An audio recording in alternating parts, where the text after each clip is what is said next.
할렐루야. 반갑습니다. 뭐 박수를 치더니 대답은 안 하네. 아니 네. 아니 박수 치라는 얘기가 아니고 박수는 치더니 대답은 안 한다고. 네. 청년 여러분들, 하나님 사모하고 열망하며 예배하는 것이 얼마나 참 귀하고 소중한지 이런 생각이 듭니다. 여러분 한번 환영합니다. 이 시대에 우리가 주님을 찾고 또 주님의 은혜 가운데 거하는 것이 얼마나 큰 소망이고 또 무엇보다 주님의 임재 안에 있는 것이 얼마나 놀라운 일인가 이런 생각을 합니다. 이번 전체적인 주제는 성경적 세계관에 기초하여 하나님을 찾는 것인데, 오늘은 두 번째 시간으로 이제 성경적 세계관과 관련해서 성경은 이야기다 이런 주제입니다.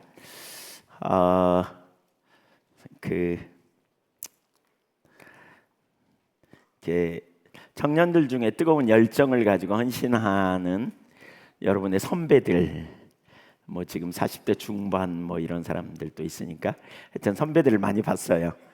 우리 여기 새물길 선교회에서만 해도 그런 사람들 많이 봤어요.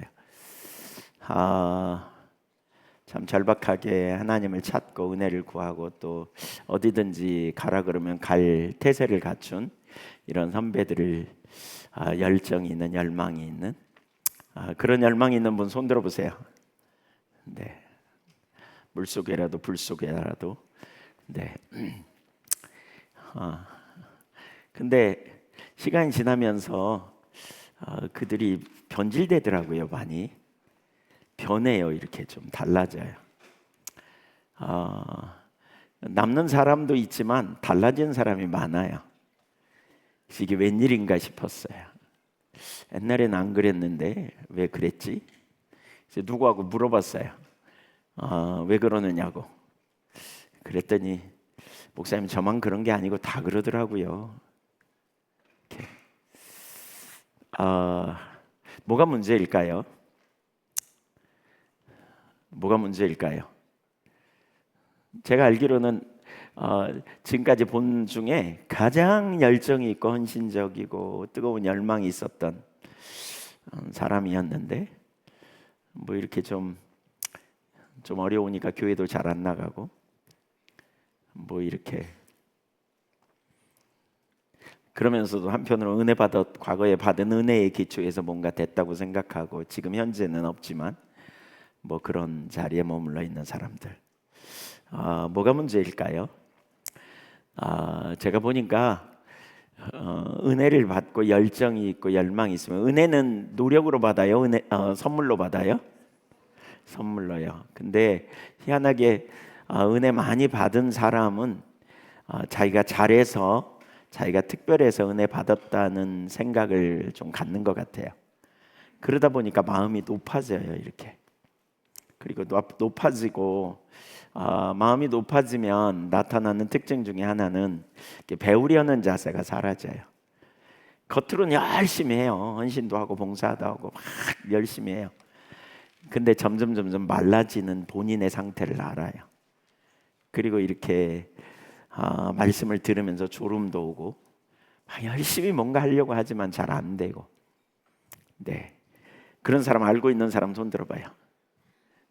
네, 높이 손 들어봐. 높이. 네. 배우려는 자세도 좀 없고 그러다 보니까 하나님을 찾는 시간이 점점 줄어들고, 그래서 신앙의 모양은 있어요. 종교적인 모양은 있으나 실제로 하나님과 인격적 교제, 친밀한 관계성에 기초하는 삶은 잘 안 되는. 이게 뭐가 문제일까? 그러면 사실 우리가 성경을 보면, 여러분 성경을 보면 이렇게 우리가 하나님과 친밀한 교제 가운데 있을 때와 하나님의 임재가 마음에서 거쳐, 그러니까 하나님을 떠난 거죠. 마음으로부터. 교회는 나오지만 마음으로부터 하나님을 떠나면 완전히 다른 종류의 사람이 돼요. 그러니까 보는 관점도 그렇고 생각도 그렇고 또 환경을 바라보는 시각도 그렇고 완전히 다른 종류의 사람이 될 수 있어요. 그러니까 예를 들면 약속의 땅 가나안, 민수기 13장에 12명의 정탐꾼 보냈잖아요. 12명의 정탐꾼이 그 민수기 11장인가요? 거기 보면 10장인지 거기 보면 여호와의 영광을 경험하거든요. 그 하나님의 영광을 경험해요. 너무나 놀라운 하나님의 영광. 그러니까 하나님을 선명하게 인식하는 너무나 놀라운 그 영광을 인식했어요. 거기에 여호수아도 있었기 때문에 거기 참석한 부류의 사람들이 아마 다 영광을 경험했을 거예요. 그러니까 큰 은혜를 경험한 사람들이라고요. 근데 그 중에 10명은 그 가나안에 정탐하고 돌아와서 하는 보고를 보면 매우 논리적이고 매우 옳은 것처럼 보고하는데 여호수아와 갈렙과는 완전히 다른 보고를 한단 말이에요. 그러니까 그 10명의 정탐꾼이 한 보고에 한 가지만 문제가 있어요. 그게 뭐냐면 하나님을 인식하는 것이 그 사고 속에서 죄됐어요. 하나님이 없어. 하나님을 쏙 빼버리고 그 환경을 보고 하나님을 그 염두에 두지 않고 그분의 말씀을 염두에 두지 않고 그분을 신뢰하는 것을 빼버린 채로 그 환경을 바라보고 해석하고 그리고 거기에 대한 처방을 찾고 그렇게 하다 보니까 하나님 편에서 볼 때는 완전히 불신앙이고 하나님이 그들을 젖과 꿀이 흐르는 가나안 땅으로 이끄시려고 엄청난 능력을 부으시고 은혜를 베푸셔서 거기까지 왔지만 그들은 이제 완전히 정반대로 하나님을 대적하는 자리에 서게 되는 그 결과를 가지게 된다는 거예요. 무슨 차이라고 생각하세요? 이런 예들이 성경이 되게 많이 나와요. 예를 들면 역대하 14장에 보면 아사 임금 14장 15장에 보면 아사 임금은 젊은 시절에 하나님을 경외했던 그리고 위기가 오고 어려움이 오니까 철저하게 하나님께 도움을 청했던 분이에요. 약한 자와 강한 자 사이에 도울 분 하나님 분입니다. 이렇게 기도할 때 하나님께서 은혜를 부으셔서 놀라운 역사를 이루고 아사 임금에게 역대하 15장 2절에 우리 너무나 많이 그 부분 많이 살펴봤잖아요. 너희가 여호와께 돌아오면 여호와께서 너희에게 돌아오고 너희가 여호와를 찾으면 여호와께서 너를 만나 주신다. 이 말씀을 듣고요. 이스라엘 백성 전체를 하나님께로 돌이키는 그런 놀라운 일을 이루었어요. 그래서 아사가 사는 동안 아사가 36년 동안 왕위에 재직 그 있는 기간 동안 하나님께 전쟁을 그치게 하시고 평안을 주셨어요. 근데 역대하 16장으로 가면 그 이스라엘 왕 바하사가 라마라고 하는 지역에 성을 건축해서 사람들이 절기만 되면 예루살렘 성전에 가니까 못 가게 하려고 거기 막는 일을 하니까 그 아사 임금이 놀래가지고 아람 왕 베나닷에게 금은 보석을 보내서 도움을 청하러 갑니다. 그리고 문제는 잘 해결됩니다. 저쪽에서 쳐들어오니까 물러나고요. 물러나니까 그 성을 건축하려고 갖다 놓았던 많은 그 자재들을 가져다가 베델에다 성을 건축하고 뭐 이런 일을 합니다. 그래서 아무 문제도 없는 것 같은데 갑자기 선지자가 와서 얘기합니다. 너 왜 전에는 하나님 의지하더니 이제는 하나님 의지하지 않냐? 그래서 아람 나라를 하나님이 네 손에 붙였는데 이제 네 손을 벗어났다. 그렇게 얘기하니까 야사 왕이 회개하고 돌이켰으면 좋은데 마음이 높아지고 교만해져 가지고 그 선지자를 감옥에 가둡니다.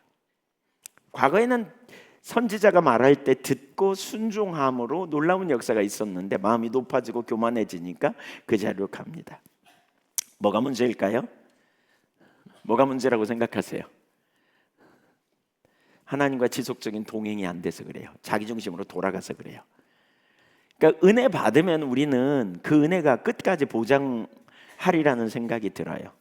또 내가 지금 은혜로 충만하고 내가 지금 뭔가 돼 있다고 여겨지면 아주 교묘한 질병이 우리 가운데 찾아올 수 있는데 그 교만이에요. 교만은 자는 사람이 자기가 자는 줄 모르는 것처럼 교만은 우리가 교만에서 벗어나 봐야 알 수 있는 병이에요. 알 수 있어요. 지금 여러분 중에 은혜 좀 받았다고 과거에 미안합니다. 은혜 받은 것 정말 잘하셨는데 은혜 받았다고 마음이 높아졌다면 세월이 더 가기 전에 오늘 돌이켜야 돼요. 네, 돌이켜야 돼요. 진짜 겸비함으로. 그리고 우리가 주님과 동행하는 삶을 선택하고 하나님과의 동행은 일회적이 아니에요. 지속적인 동행, 지속적 동행. 이게 지속적으로 동행하지 않으면요, 우리는 비전도 잃고 길도 잃어요. 아브라함이 창세기 15장까지만 하나님과 동행하고 그 다음에는 동행하는 게 너무 힘드니까 내 마음대로 살 거야 그랬더라면 아브라함은 그렇죠? 이삭이 낳기까지 기다리지도 못했을 거고요. 이스마엘로 충분했는지도 몰라요. 하나님과 지속적으로 동행하지 않으면 하나님이 누군지도 하나님의 의도와 하나님의 비전과 하나님의 뜻을 아는 자리까지 가지도 못하고 중간에 그냥 다 끝내버릴 수 있어요. 무엇보다 여러분 청년 시절에 여러분 끝까지 따라주세요. 끝까지 동행하자. 옆에 사람 한번 축복해 주세요. 잘해봅시다.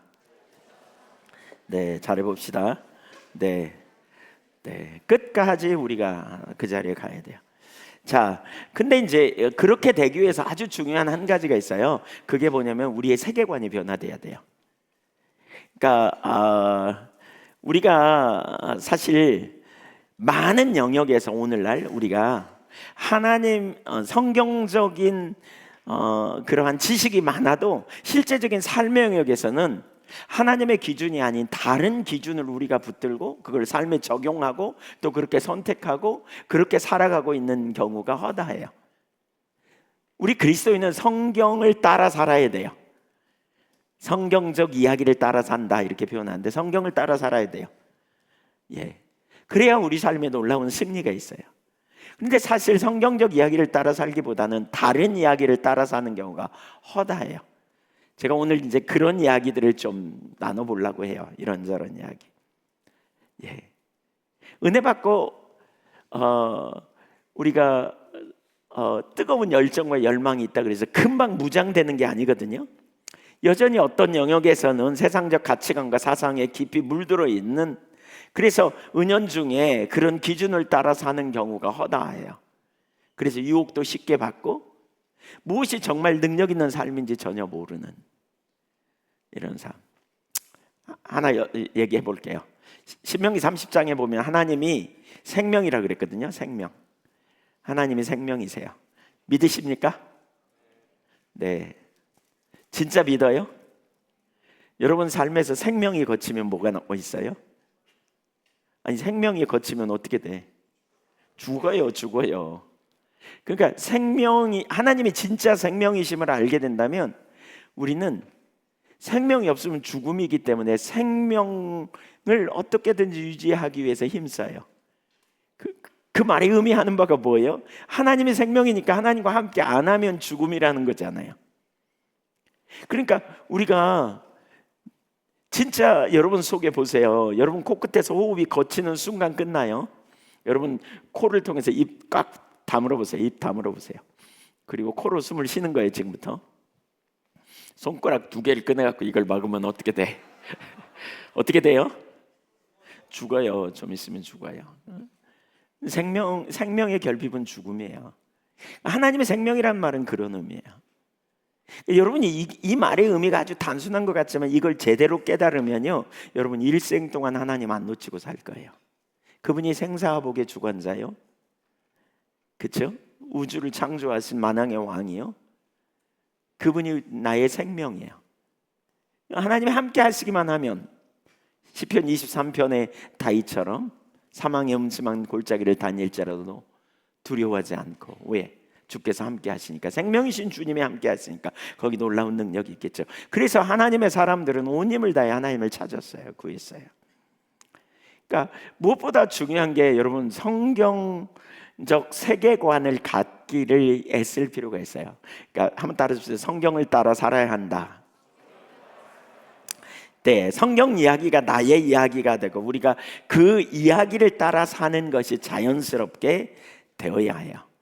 세계관은 우리가 세상에 대해서 품고 있는 가장 기본적이고 포괄적이고 근본적인 종교적 신념들과 관련이 있는데, 그 신념들은 하나의 이야기로 우리의 삶에서 구현되어져요.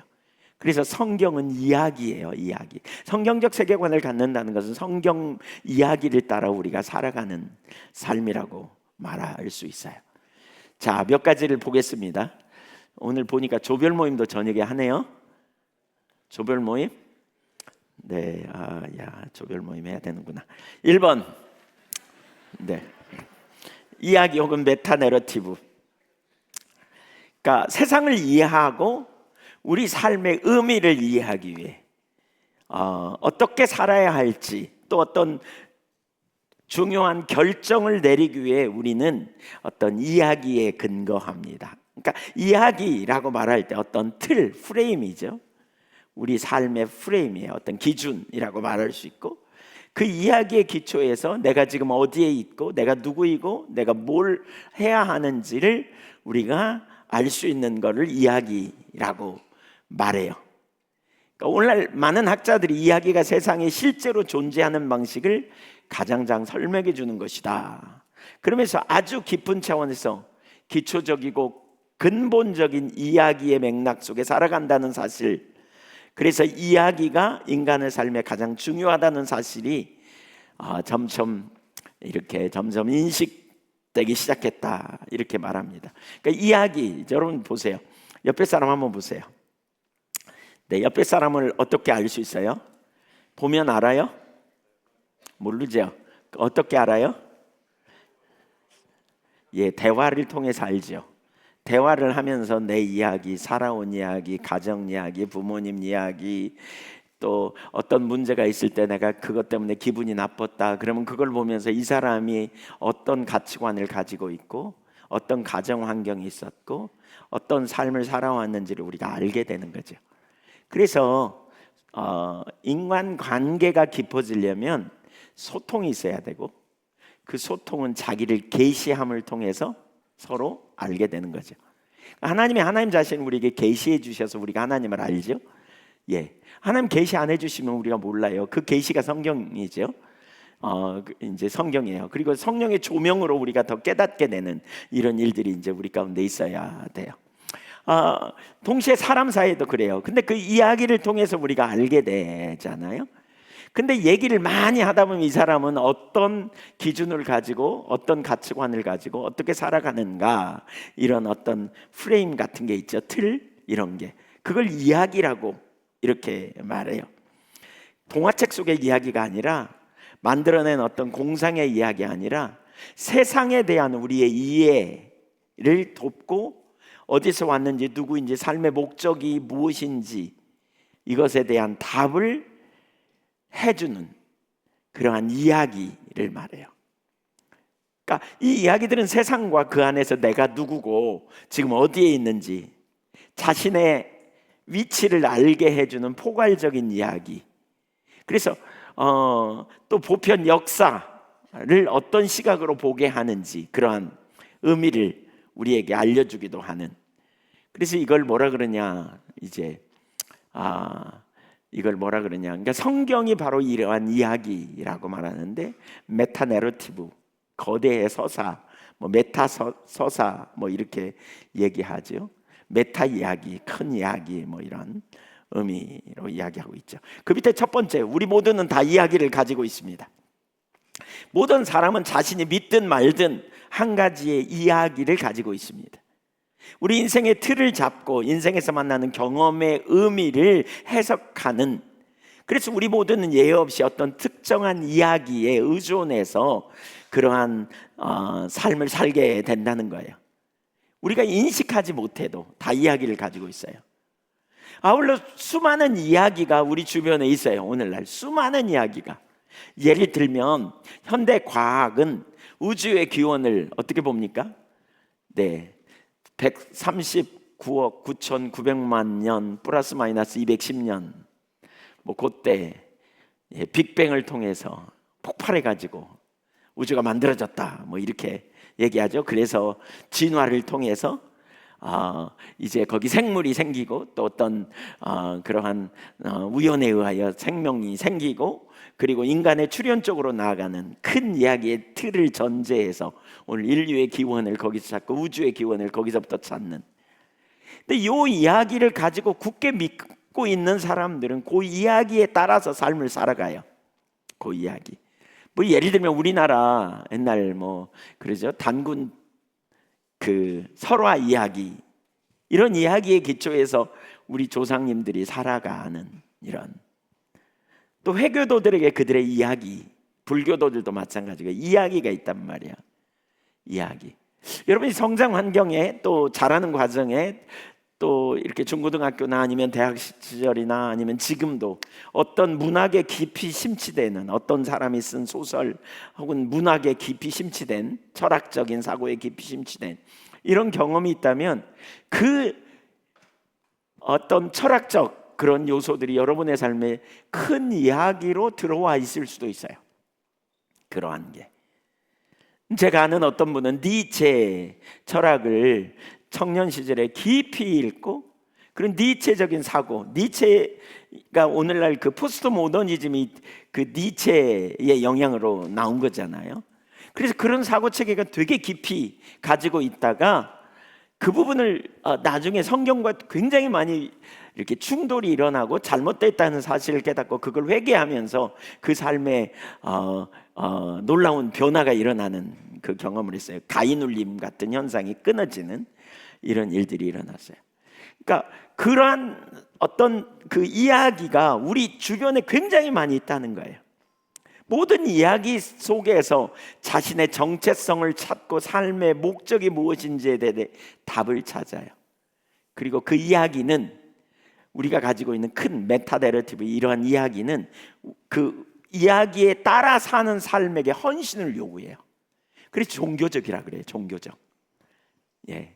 심지어 아까 우리가 나왔죠. 뭐 저기 현대 과학에 기초한 그러한 사상을 가져도 마찬가지예요. 거기 한 예로 제가 자본주의 얘기를 좀 해보려고 그래요. 자본주의 이야기. 자본주의가 우리에게 참 좋은 영향을 많이 가져오기도 했어요. 그러나 자본주의 이야기가 오늘날 상당히 심각한 영향을, 우리에게 부정적인 영향을 미치기도 하고 성경과 굉장히 다른 영향을 미치기도 해요. 예, 막스 베버라고 하는 분은 프로테스탄티즘의 윤리가 자본주의 정신을 낳았다, 이런 표현을 하는데, 오늘날에는 거꾸로 자본주의 세계관이 우리도 모르는 사이에 오늘날 기독교에 어마어마한 영향을 미쳐서 신앙이 상당한 왜곡을 가져오는 일들이 있어요. 그러니까 영적 성숙을 방해하는 그런 결과를 가져요. 그 중에 첫 번째, 자본주의 세계관에 좀 한 4가지만 살펴보면, 첫째는 자본주의 사회에서는 자기 이익 추구를 긍정적으로 보지 않아요. 자기의 이익 추구. 그러니까 개인이 자신의 이해관계에 따라 행동하는 것을 나쁜 것으로 보지 않아요. 그래서 모든 인간을 합리적인 인간, 경제인이라고 이렇게 부르기도 하고, 자본주의 사회에서는 당연해요. 이익을 추구하는 걸 당연하게 받아들여요. 그러나 전 자본주의 이전의 사회에서는 그렇지 않았어요.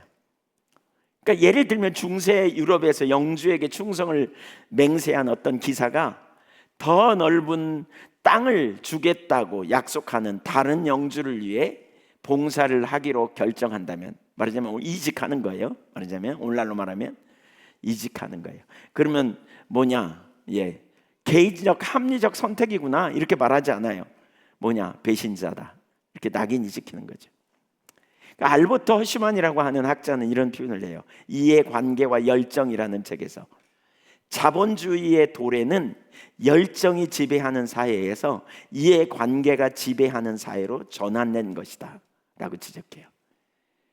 그러니까 열정, 어떤 그 귀한 일, 소중한 일, 이 일이 너무 귀한 일이다, 그러면 거기에 열정을 들여서 헌신하기보다는 돈과 관련돼 있느냐 없느냐에 우선순위를 둔다는 거죠. 돈을 더 많이 줘? 안 줘? 여기에 따라서 가게 된다는 거예요. 이런 사회로 변해버렸다는 거예요. 자본주의 이전에는 종교적 신념에 기초한 사회였어요. 그런데 자본주의에 등장한 이후에는 이해관계가 인간의 기본적인 의사결정의 기초가 되어버린 거죠. 보수를 많이 주는 직장으로 옮겨간다고 오늘날 비난하지 않잖아요. 보수에 따라서 직장을 옮겨가는 것 당연하게 받아들이기도 해요. 그래서 연봉이 보다 높은 직장으로 자주 옮길 수 있는 사람을 유능한 사람으로 보기도 하잖아요. 근데 이런 영향이 교회 안에까지 들어와. 이런 영향. 그래서 오늘날 시간이 갈수록 사람들이 이렇게 자기 중심이 더 돼가는 자리로 가는 거죠. 그래서 교회도 진정한 헌신하지 않아요. 소비적 신앙으로 대체해요. 조금 뒤에 보면 알겠지만, 예를 들면 교회도 찾아다녀. 내 마음에 맞는. 그러다 마음에 안 들면 금방 끊어, 학원 끊듯이. 그리고 다른 데로 가는 거야. 이렇게 너무나 쉽고 편안하게.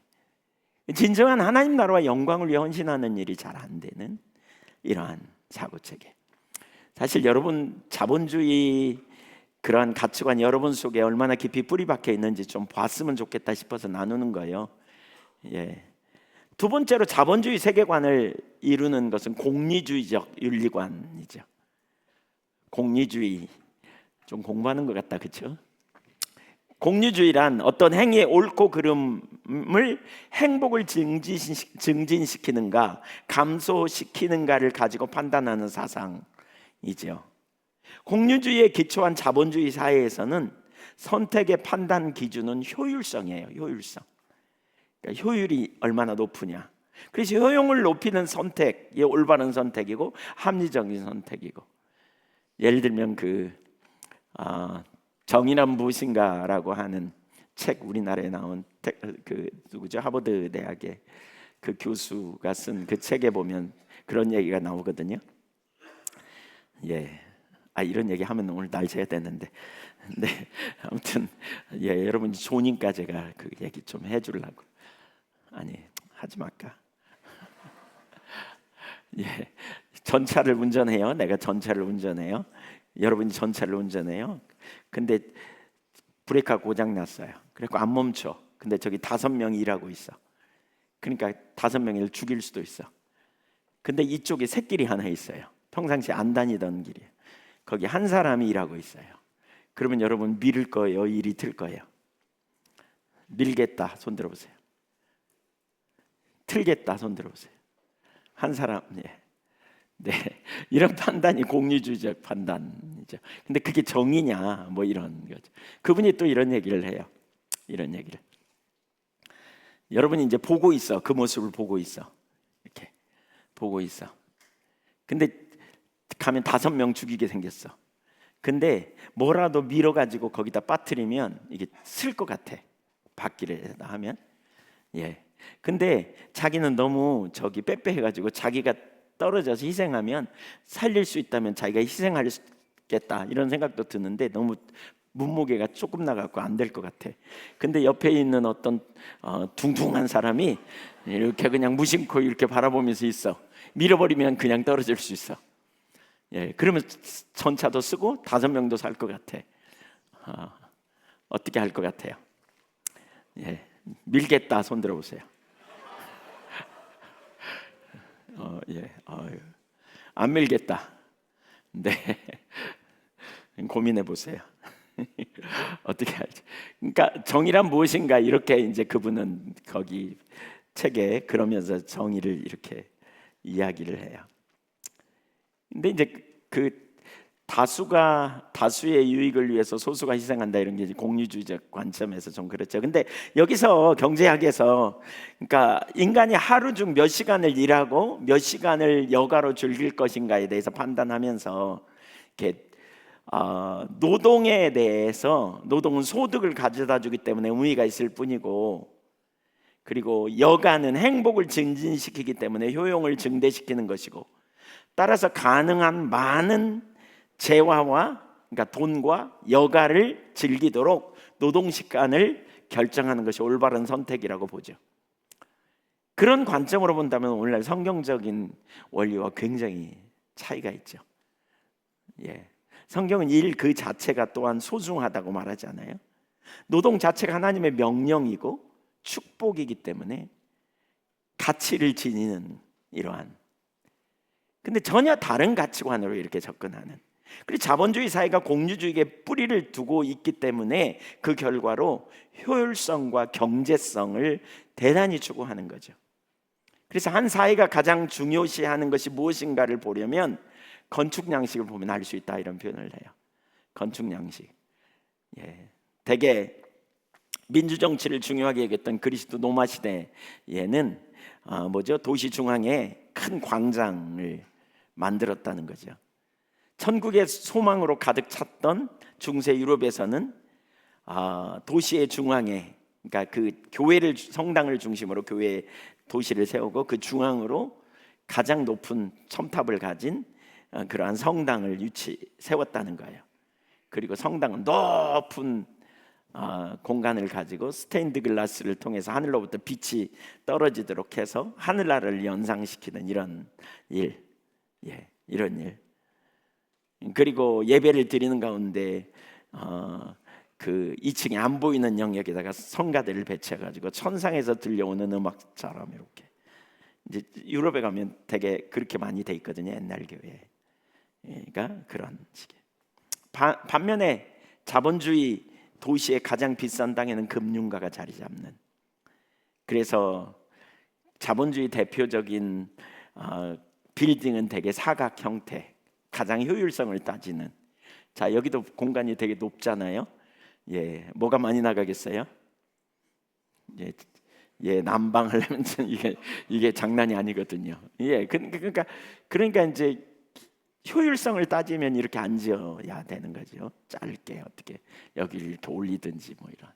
그러니까 이제 그런 의미라는 거죠.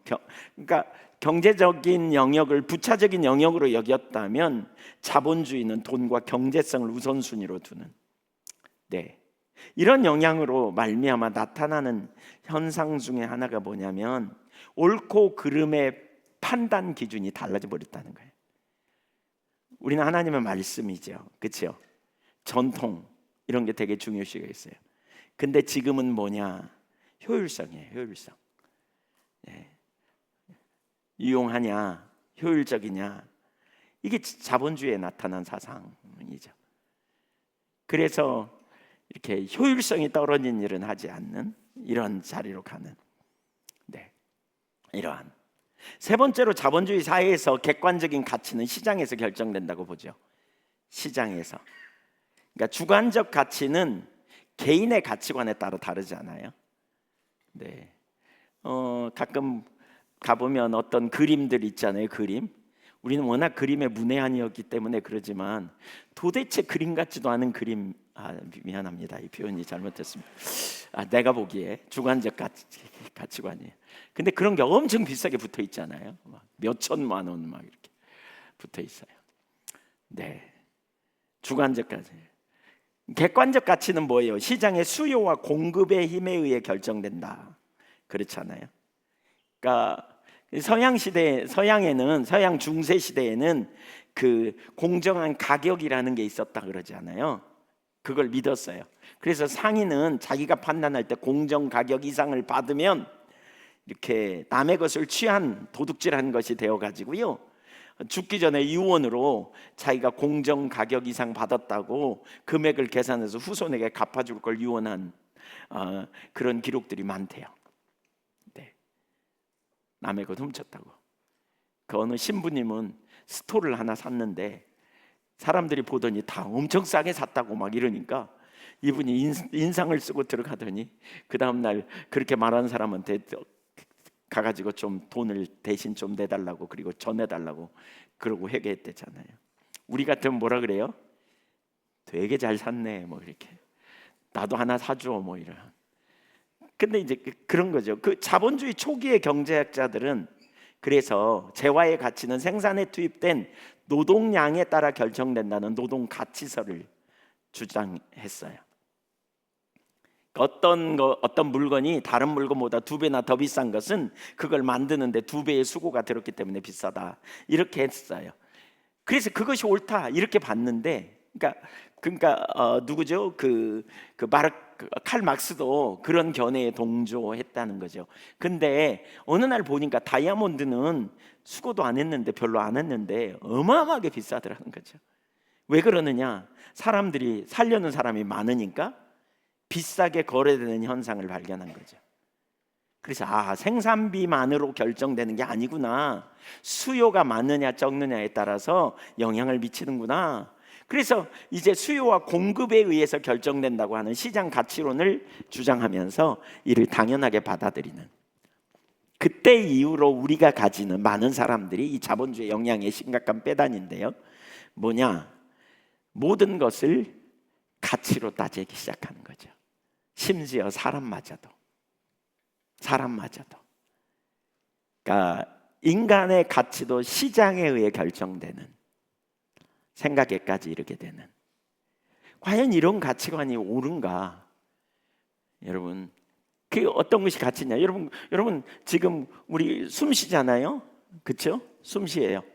예, 공기가, 물이나 공기나 거의 공짜에 가깝다고 해 본다면 이게 가치가 없는 것인가? 그렇지 않아요. 그러니까 시장 가격이 가치를 결정한다는 생각은 자본주의 사회의 특별한 가치관이라는 거죠. 예, 성경은 전혀 다른 관점으로 얘기하잖아요.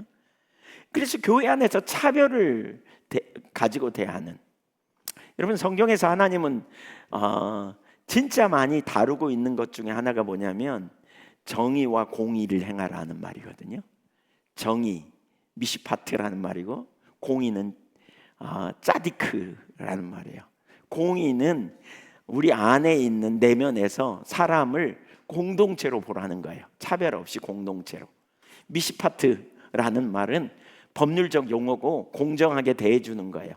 그리고 어떤 사람이든지 공평하게 받을 권리가 있음을 말해주는 것, 이런 거예요. 그래서 모든 사람을 다 소중하게 대하는 것, 이것이 성경이 우리에게 가르치는 바예요. 그래서 사람을 외모로 판단하지 말라 그러잖아요. 예. 자본주의의 영향이 우리로 하여금 얼마나 다른 생각을 가지고 다른 결정을 하게 하는지를 돌아보자고 지금 제가 나누는 거예요, 여러분. 잠깐. 예. 네 번째, 자본주의에서는 소비자 주권을 중요시 여겨요.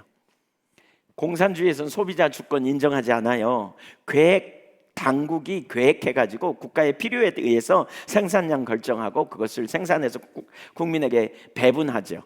그러나 자본주의 사회에서는 개인의 효용을 극대화하기 위해서는 소비자가 자신을 가장 잘 알기 때문에 경제적 선택을 스스로 하는 것이 바람직한 결과를 얻는다. 그래서 이렇게 소비자의 주권을 중요시 여겨요. 소비자의 주권. 이게 이제 한 교회에 어떻게 나타나게 되느냐, 이런 자본주의 세계관. 예, 교회 선택할 때 자본주의 세계관에 영향을 미치는, 백화점에서 물건 고르듯이. 예, 이걸 당연시해. 여기 교회 나왔다가 마음에 안 들면 다른 교회로 가고, 여기 안 들면 다른 교회로 가고, 너무나 쉽게 이해에 따라, 만족의 정도에 따라 헌신하려는 의식은 거의 없는 채로. 예. 진정한 헌신은 하려는 열망도 열정도 거의 없는 채로 소비적인 신앙이죠. 완전히 그냥 자기 은혜 받고 그냥 자기 귀를 만족해 하는 설교 듣고 메시지 듣고 그냥 이렇게 살면 되는. 어떤 분이 그러더라고요. 저한테 와서, 목사님 저는 도움은 안 되지만 이 교회 다니고 싶어요. 그래. 네. 신앙생활 얼마나 했는지 제가 좀 물어볼까 그러다가 못 물어봤어요. 올해 한 분이에요 보니까. 근데 교회를 계속 옮겨 다니면서 그렇게 하는 거예요. 예, 마치. 예. 이런 일이 가능한 이유는 소비자가 왕이라는 자본주의의 소비자 주권 사상이 교회에 그대로 들어와 있기 때문이에요. 예. 그래서 목회자는 교회가, 성도가 떨어져 나갈 것을 염려해 소비자인 교인들의 입맛에 맞는 설교를 하는 너무나 타락한 인본주의적인, 진정한 헌신이나 열망도 없이 자기 권리만 찾는, 자기 권리를 주장하는, 마음에 안 들면 교회 옮기고 또 다른 데 가서 그렇게 하고. 예. 그래서 회개 촉구 설교는 들으려고도 하지 않고 그저 축복에 대한 설교나 그냥 칭찬해주고 마는, 그것을 입맛에 맞추려고 하는 이런 자리를 얼마나 가기 쉬운지. 또 우리가 얼마나 다른 사람들을 등급을 매기는 거죠. 머릿속으로, 우리 속에. 사람을 존중히 여기고 있는 그대로 받아주고 소중히 여기는 이런 태도가 아닌, 효용, 가치에 따라서 그 사람이 효율성이 있냐 없냐에 따라서 우리는 사람을 그렇게 판단하는 자리에서는 이런 것들이 이제 심각한 거죠. 예. 그래서 사실 이런 얘기들 제가 지금 한 가지를 예로 들어서 좀 자세히 살펴봐야 되겠다 싶어서 지금 나눴거든요. 근데 이러한 이야기들을 영향을 받고 그것이 우리의 삶에 체득되고 그것이 우리도 모르는 사이에 진리인 것처럼 여기고 그것을 올바른 기준으로 받아들이고 그렇게 따라가는 일들, 우리 가운데 정말 많은 거죠. 그런 일들 너무너무 심각한 거죠. 뒤에 가서 좀 더 다뤄보겠습니다. 이야기 시간이 되면. 두 번째, 이야기를 토대로 사건들을 이해할 수 있습니다. 우리가 속한 세상과 우리 자신을 이해하기 위해서 더 큰 배경 이야기를 알아야 돼요. 개인적인 경험들은 우리가 이 세상의 진정한 이야기라고 믿는 어떤 이야기의 틀 속에서만 이해하고 그 의미를 찾습니다. 그래서 톰 나이트는 신약 성서와 하나님의 백성에서 이렇게 말해, 이야기는 인간의 가장 기본적인 삶의 양식들 중에 하나다. 사람은 무작정 행동한 다음에 그 행동들의 의미를 부여하려 한다는 말은 맞지 않다. 맥킨타이어가 주장했듯이 인간의 행위들은 행동으로 옮겨진 이야기들이다. 즉 전체적인 이야기가 더 기본적인 범주에 깔려 있는 거고, 특정한 순간 및 특정한 사람은 그러한 전체적인 이야기의 근거에서, 이 기초에서, 그 맥락 속에서 어떤 상황이나 어떤 환경을 이해할 수 있다는 거예요.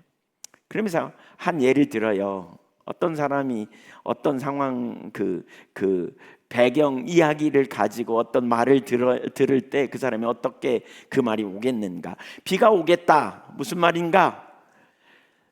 비가 올 것 같은데, 이런 말을 들으면 아주 뻔한 말 같지만 이 말의 의미와 속뜻이 더 큰 내러티브 안에서 하는 역할을 보아야 이해할 수 있다. 예를 들면 어떤 사람은 오래전부터 소풍을 계획했어. 그날 예를 들면 뭐 교회 행사를 계획했어. 근데 비 와? 그러면 큰일 났네. 어떻게 해야지? 뭐 이런 생각, 계획을 바꿔야 되나? 이런 생각을 한다는 거죠. 가뭄에 시달리는 아프리카에 살고 있어. 비를 그토록 기다렸는데 비가 온다? 이건 너무 좋은 소식이죠. 만약에 여러분이 기상학자라면 비가 올 것을 사흘 전에 예보했어. 그렇다면 비가 와.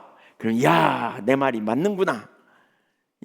나의 예측 능력이 있구나. 이렇게 볼 거라는 거죠.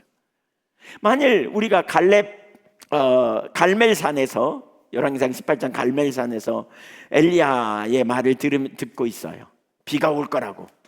그런데 그런 듣고 있는 이스라엘 공동체라면, 와, 여호와야말로 진짜 하나님이시구나. 엘리야가 참 그분의 종이구나. 이렇게 이해하게 될 거라는 거죠. 그러니까 어떤 말을 들을 때 그 맥락이 있다는 거예요. 그 말을 받아들이고 이해하고 해석하는 전체적 암시적 구조와 내러티브, 문맥 안에서 들어야 이해가 될 수 있다는 거예요. 그 말의 의미란 결국 그 말을 하는 사람과 듣는 사람이 가진 이야기가 뭐냐에 따라 달라지는 거죠. 동일한 사건도 이야기에 따라, 내가 어떤 이야기를 가지고 있느냐에 따라 의미가 달라지고, 인생도 마찬가지입니다. 우리가 인생을 이해하는 방식은 인간의 이야기에 대해 어떤 이해를 가지고 있느냐에 따라 달라져요. 내 인생의 큰 이야기가 뭐냐에 따라서 달라져요. 우리 인생에 만나는 일을 해석하는 것도 달라지고, 세상을 바라보는 시각도 달라지고, 인생의 목적도, 목표도 달라져요. 예를 하나 들어볼게요. 우리는 보통 어려운 일을 만나. 그 어려운 일 한 번이 아니고 계속 어려운 일을 만나. 그러면 어떤 마음을 갖죠? 똑같은 일에 막 안 되는 것 같아. 그럼 무슨 마음을 가져요? 절망이 되죠. 절망. 안 되는구나, 나는. 해봤더니 안 되네. 이런 의식을 여러분도 경험하죠? 이런 거 경험해봤죠? 네. 경험해봤을까요, 이런 거? 여러분.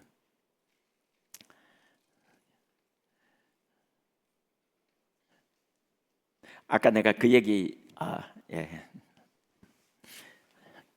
가끔 그런 생각이 들어서 아니 아까 저기 소비자가 왕이다 뭐 이런 의식이 또 있잖아요. 요즘 학교 선생님들이 되게 힘들대요. 여기 혹시 학교 선생님이 있으면 손 들어봐요.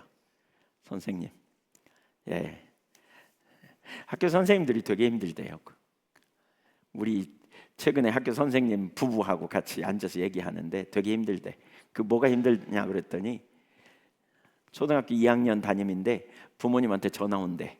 우리 아이 양치 좀 꼭 시켜주세요. 우리 아이 손 닦으라고 좀 해주세요. 그러니까 부모님들이 선생님을 뭘로 여기냐면 서비스업으로 여기는 거예요. 서비스업. 그래서 그렇게 한대요.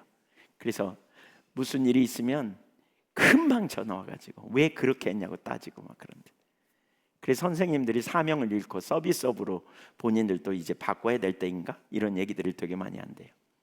서비스 그냥 하는 사명의식으로 한 아이를 세우고 키우고 돌보고 이런 거 하는 이런 게 팽배돼. 그래서 그러면서 제가 왜 그러는 거 같냐고 물어봤어요. 그랬더니 뭐라 그러냐면 이 시대의 문화가 그렇대요. 이 시대의 문화가 부모님들이 그런 보호를 받고 자랐어. 애기 엄마들이 그렇게. 그러니까 당연히 자기들의 자녀도 그렇게 보호해줘야 된다는 의식을 갖고 있다는 거예요. 제가 볼 때는 그게 자본주의 영향이에요. 이 팽배는. 그래서 자기가 왕이라고 생각하는 선생님들 우습게 여기는 거죠. 함부로 대하고 매우 심각한 이런 것들이 사실 오늘날 팽배되어 있어요. 제가 지금 좀 다른 얘기 하다가 그리 갔는데 갑자기 다른 얘기 하다가 근데 여러분 정말 그러니까 시대적 흐름 우리 그리스도인의 시대적 흐름 이 시대에 유행하는 특별히 서구적 세계관의 영향이 오늘날 팽배되어 있는데 포스트 모더니즘의 영향이 진짜 팽배되어 있는데 여러분이 그리스도인으로서 하나님 백성으로 살기 위해서는 이런 부분과 정말 많이 싸워야 돼요. 하나님의 기준이 뭔지 길이 뭔지 그러니까 그 이야기에 따라서 우리가 산다니까요. 오래전에 교회가 되게 어려웠어요. 그러니까 뭐가 좀 안 변해. 나는 급한데 주님은 안 바빠. 그래가지고 너무나 힘든 거예요. 막 주일날 예배만 드리고 나면 막 퍼졌어. 주머니에다 손질만 넣고 누웠어요. 너무나 힘들었어요. 그 거의 우울증 막 이런 어떤 공황장애 같은 그런 증사들이 막 나타나는 거예요. 한 번은 우리 집사람이 왜 그러느냐고 도대체 왜 그러냐고 한 달에 한 번 그러다 두 주에 한 번 그러다가 매주 그러는 거예요. 막. 그러니까 왜 그러느냐고 우리 아내가 그랬어요. 그래서 그러더니 그러는 거예요. 설교는 잘하더만. 그러니까 예수님이 필요하지 은혜가 필요하지라는. 근데 내가 설교해놓고 그 말을 내 귀에 들렸어요. 그날 들었어요. 그게 들렸어. 완전히 무력감에 빠져 있는데 그게 들렸어. 그래서 어디서 힘이 났는지 모르겠어요. 그대로 그냥 밑으로 내려가지고 그 하나님 앞에 엄청 회개하고 은혜를 부어달라고 구하기 시작했어요. 그날 하나님이 내게 선명히 깨닫게 하신 게 있어요. 그러니까 그날 이후로 내가 한 번도 누운 적이 없는데 그렇게 그런 현상을 다시는 경험한 적이 없어요. 근데 그날 깨닫게 된 게 있어. 그게 뭐냐면 성경적 세계관에서 하나님이 우주를 창조하신 분이시고 그분이 나의 아빠가 되시고 그분이 나를 사랑하셔서 독생자를 보내셨고 그분이 나를 고아처럼 버려두지 않기 위해 성령으로 오셨고 세상 끝날까지 나와 함께 계시고 그렇다면 그분이 나의 길이 되시고 그분이 나의 진리가 되시고 그분이 나의 생명이 되시는데 내가 이 환경 속에서 그날 선명하게 이걸 깨달으면서 보여준 게 있어요. 그게 뭐냐면 절망이 필요 없구나. 절망할 이유가 없구나. 여러분 우리가 어떤 이야기에 따라 사느냐에 따라 그게 인식될 때 우리 삶에 근본적인 전환이 일어날 수 있다는 사실을 염두에 둬야 돼요. 그날부로 내가 그날 우울증에 빠져서 반복적으로 헤매는 것으로부터 자유케 되었을 뿐만 아니라 그날부로 내 삶에 너무나 놀라운 변화가 일어났는데, 그게 뭐냐면 절망이 사라졌어요. 아이고 죽겠네 이런 말이 사라졌어요. 매일 소망이 생겨요. 매일 소망이. 가장 좋은 것이 아직 남아있어. 주님과 동행하는 한. 맞습니까? 여러분, 이게 성경적입니까? 그럼에도 불구하고 안 될 때가 있어요, 없어요? 있어요. 근데 안 되는 것을 통해서 배우는 거야. 그때부터 이제 문제가 생기면, 이쯤 되면 문제가 생기면 배워. 왜 이런 문제가 생겼고 이걸 통해 어떻게 해야 될까. 가장 좋은 것이 예비되어 있음을 알기 때문에 다르게 해석하는 거죠. 다르게 해석하는. 그래서 우리가 성경적 세계관을, 여러분이 성경 이야기를 따라서 할 때, 그리고 성경 이야기가 여러분의 큰 메타 내러티브가 되어질 때 여러분의 삶에 강력한 능력이 있다는 걸 내가 말하는 거예요. 지금 이야기는 우리의 환경을 해석하고요, 우리 현상을 해석하고요, 우리 인생을 재해석해요. 하나님의 시각으로 바라보면서. 그래서 여러분 성경 이야기를 가져야 돼요. 아멘. 네. 세 번째, 이야기에는 기본적인 세계관적 질문들과 답이 들어있어요. 예. 그러니까 브라이언 윌시, 리처드 미들턴 세계관에 대한 책을 쓰면서 세계관적 질문들 4가지를 얘기해요.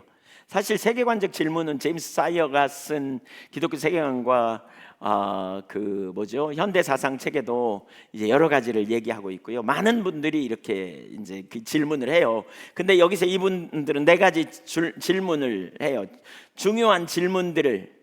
그러니까 성경적 이야기는 질문은 세상을 향한 어떤 질문을 갖고 그 질문에 대한 답을 찾게 된다는 거예요. 이야기에는. 그러니까 나는 누구인가? 즉 인간은 본질과 책무, 목적이 무엇인가 하는 거예요. 여러분 누구예요? 여러분 누구예요?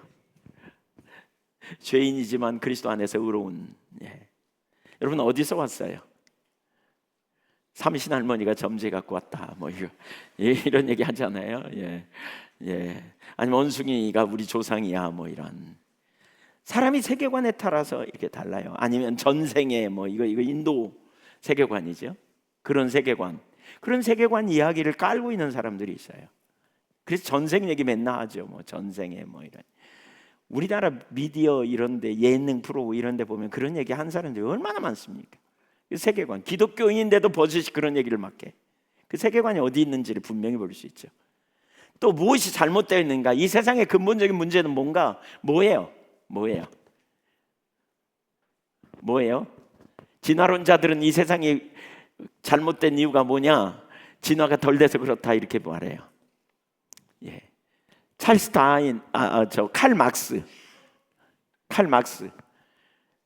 공산주의 이론에 의하면, 유물론 사고에 의하면 이 세상이 진화되기 위해서 뭐가 필요하냐? 부르주아 계급이 무너져야 돼. 프롤레타리아 계급에 의해 해방돼야 돼. 그래서 지배 계급을 계속해서 끌어내리는 투쟁의 시각을 갖도록 하죠. 여러분 그런 시각으로 보다 보니까 오늘날 남자와 여자를 대립구조로, 선생님과 학생들을 대립구조로 만들어버렸어요. 그런 현상이 나타나는 뒤에 어떤 세계관이 있는가를 분별해야 돼요. 왜 그런 일이 있는가? 투쟁의 구조로 만들어낸, 싸움의 논리로 만들어놨어. 지배계급과 비지배계급의 논리로 만들어놔서. 그래서 투쟁이죠. 무력 투쟁을 통해서 뭔가 전복을 해야 평화가 온다, 뭐 이런 의식들, 이런 것들. 그래서 그들은 투쟁이 되어져고요, 해야 된다고 생각하고요. 또 뭐 진화론자들이나 또 누굽니까? 또 유물론자들은 다 기독교에 대해서 아주 반대합니다. 왜냐하면 기독교가 약자가 도태되어야 이 세상이 점점 강한 자들로 살아남아서 진화되어서 더 좋은 사회가 될 텐데 기독교는 가로막는다고 말하고요. 또 유물론자들은요, 투쟁해야 되는데 평화를 외치네. 평화, 용서하라 그러네. 그러니까 기독교에 대해서 민중의 아편, 뭐죠? 종교는 인민의 아편이다. 뭐 이렇게 얘기하죠. 방해한. 그러니까 우리가 어떤 이야기를 가지고 있느냐가 세상을 우리의 있는 질문을 해석하는 통로가 되는 거예요. 이를 바로잡을 방법은 뭔가? 어떻게 문제를 해결해야 되는가? 뭐 이런 거. 예. 프로이드 같은 사람은 뭐라 그래요? 이드, 성적인 해방을 해야 된다. 뭐 이런 거죠. 예. 그래서 프로이드하고 니체 영향을 받은 그러한 이게 결합되어져서 오늘날 포스트 모더니즘이 팽배되죠. 너만 좋으면 돼.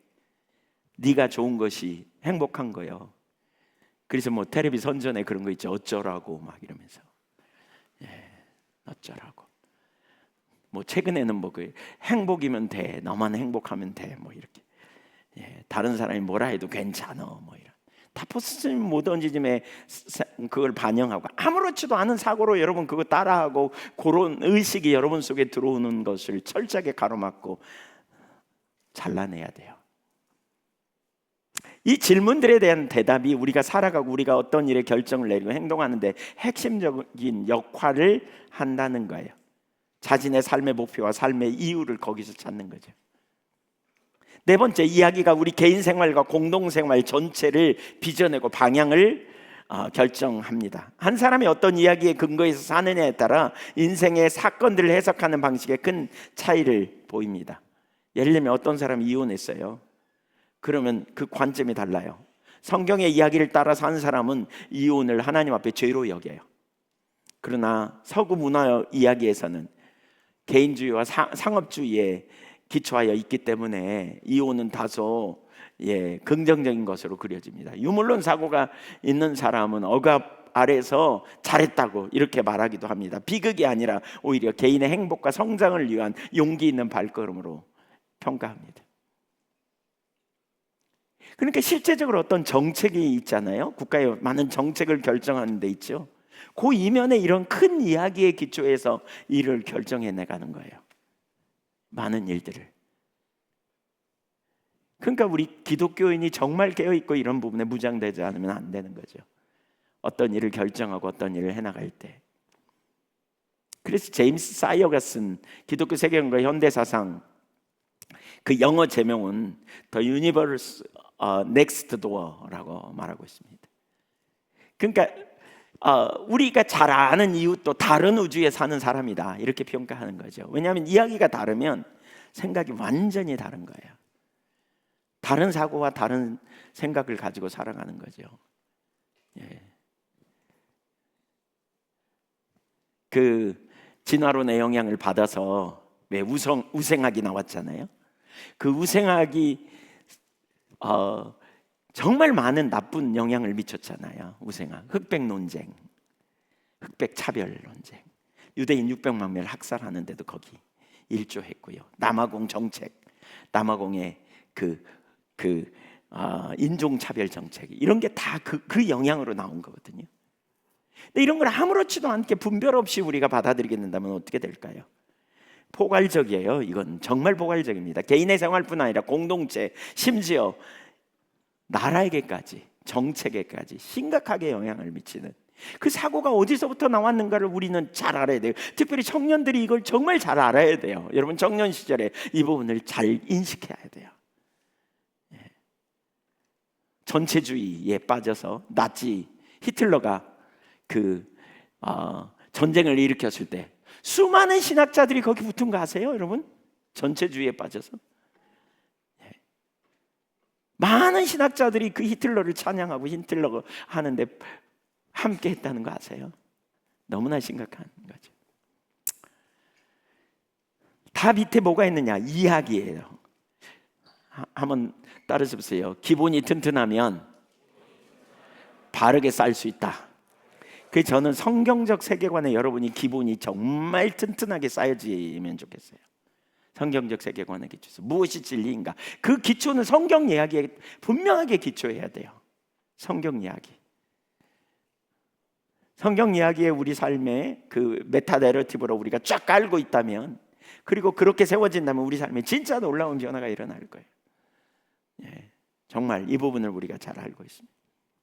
두 번째, 성경은 참된 이야기를 담고 있다. 성경은 하나, 그 밑에 작은 첫 번째, 성경은 하나의 이야기, 즉 메타 내러티브를 담고 있어요. 그러니까 기독교 신앙을 이야기로, 즉 메타 내러티브로 이해하는 것이 매우 중요해요. 그러니까 기독교 신앙은 메타 내러티브, 그러니까 우리 아주 큰 이야기예요. 우리는 그리고 그 성경 이야기의 기초에 있어야 돼요. 크리스토퍼 라이트가 이렇게 말했어요. 하나님의 선교에서 구약이 하나의 이야기를 말한다는 사실은 이론의 여지가 없다. 하지만 내 말은 그보다 훨씬 큰 것을 의미한다. 구약은 구약의 이야기를 그러니까 구약의 이야기를 그 이야기라고, 더 정확히 말하면 궁극적으로 모든 피조물, 시간, 인간 전체를 포함시킬 최종적이고 보편적인 이야기의 일부라고 말한다. 다시 말해 그 본문들을 읽으면서 우리는 하나의 메타 서사, 한 가지 거대 서사를 깨닫게 된다. 그리고 모든 것을 포괄하는 이 이야기에 근거한 하나의 세계관이 있다. 그것은 사물의 존재 방식과 그것들이 어떻게 그르게 되었는지, 그리고 궁극적으로 무엇이 될 것인지를 설명한다. 그러면서 당연히 신약 성경에서도 마찬가지다 이렇게 얘기해요. 이것은 우리에게도 해당되는 매우 현실적인 이야기다. 모든 민족을 포괄하는 우주적 미래를 가리키기 때문이다. 신약은 구약의 이야기에 대해 놀라긴 하지만 그 이야기를 의문의 여지 없이 받아들입니다. 창세기에서 요한계시록까지 펼쳐지는 메타 내러티브, 거대한 이야기, 단지 훌륭한 이야기나 심지어 고전적인 서사 문학이 아니라 근본적으로 실제에 대한, 진리에 대한 묘사다. 우리가 사는 우주에 대한, 그리고 우리가 향해서 가는 새 창조에 대한 이야기다. 우리는 이야기로 표현된 우주 안에 산다. 그래서 성경의 거대한 이야기 속에 우리가 지금 살고 있다는 거예요. 그 이야기 속에서 우리의 정체성도 발견하고, 이야기 우리가 어느 시점에 있는지도 발견하고, 우리가 뭘 해야 되며, 우리가 어디서 와서 어디로 가며 뭘 해야 하며 살아야 되는지, 우리의 사명이 뭔지 이걸 찾아내야 되는 거죠. 무엇이 진리인지 무엇이 옳은지. 마이클 고인 그러면서 이 이야기가 신앙의 본질이다 이렇게 말하는데요.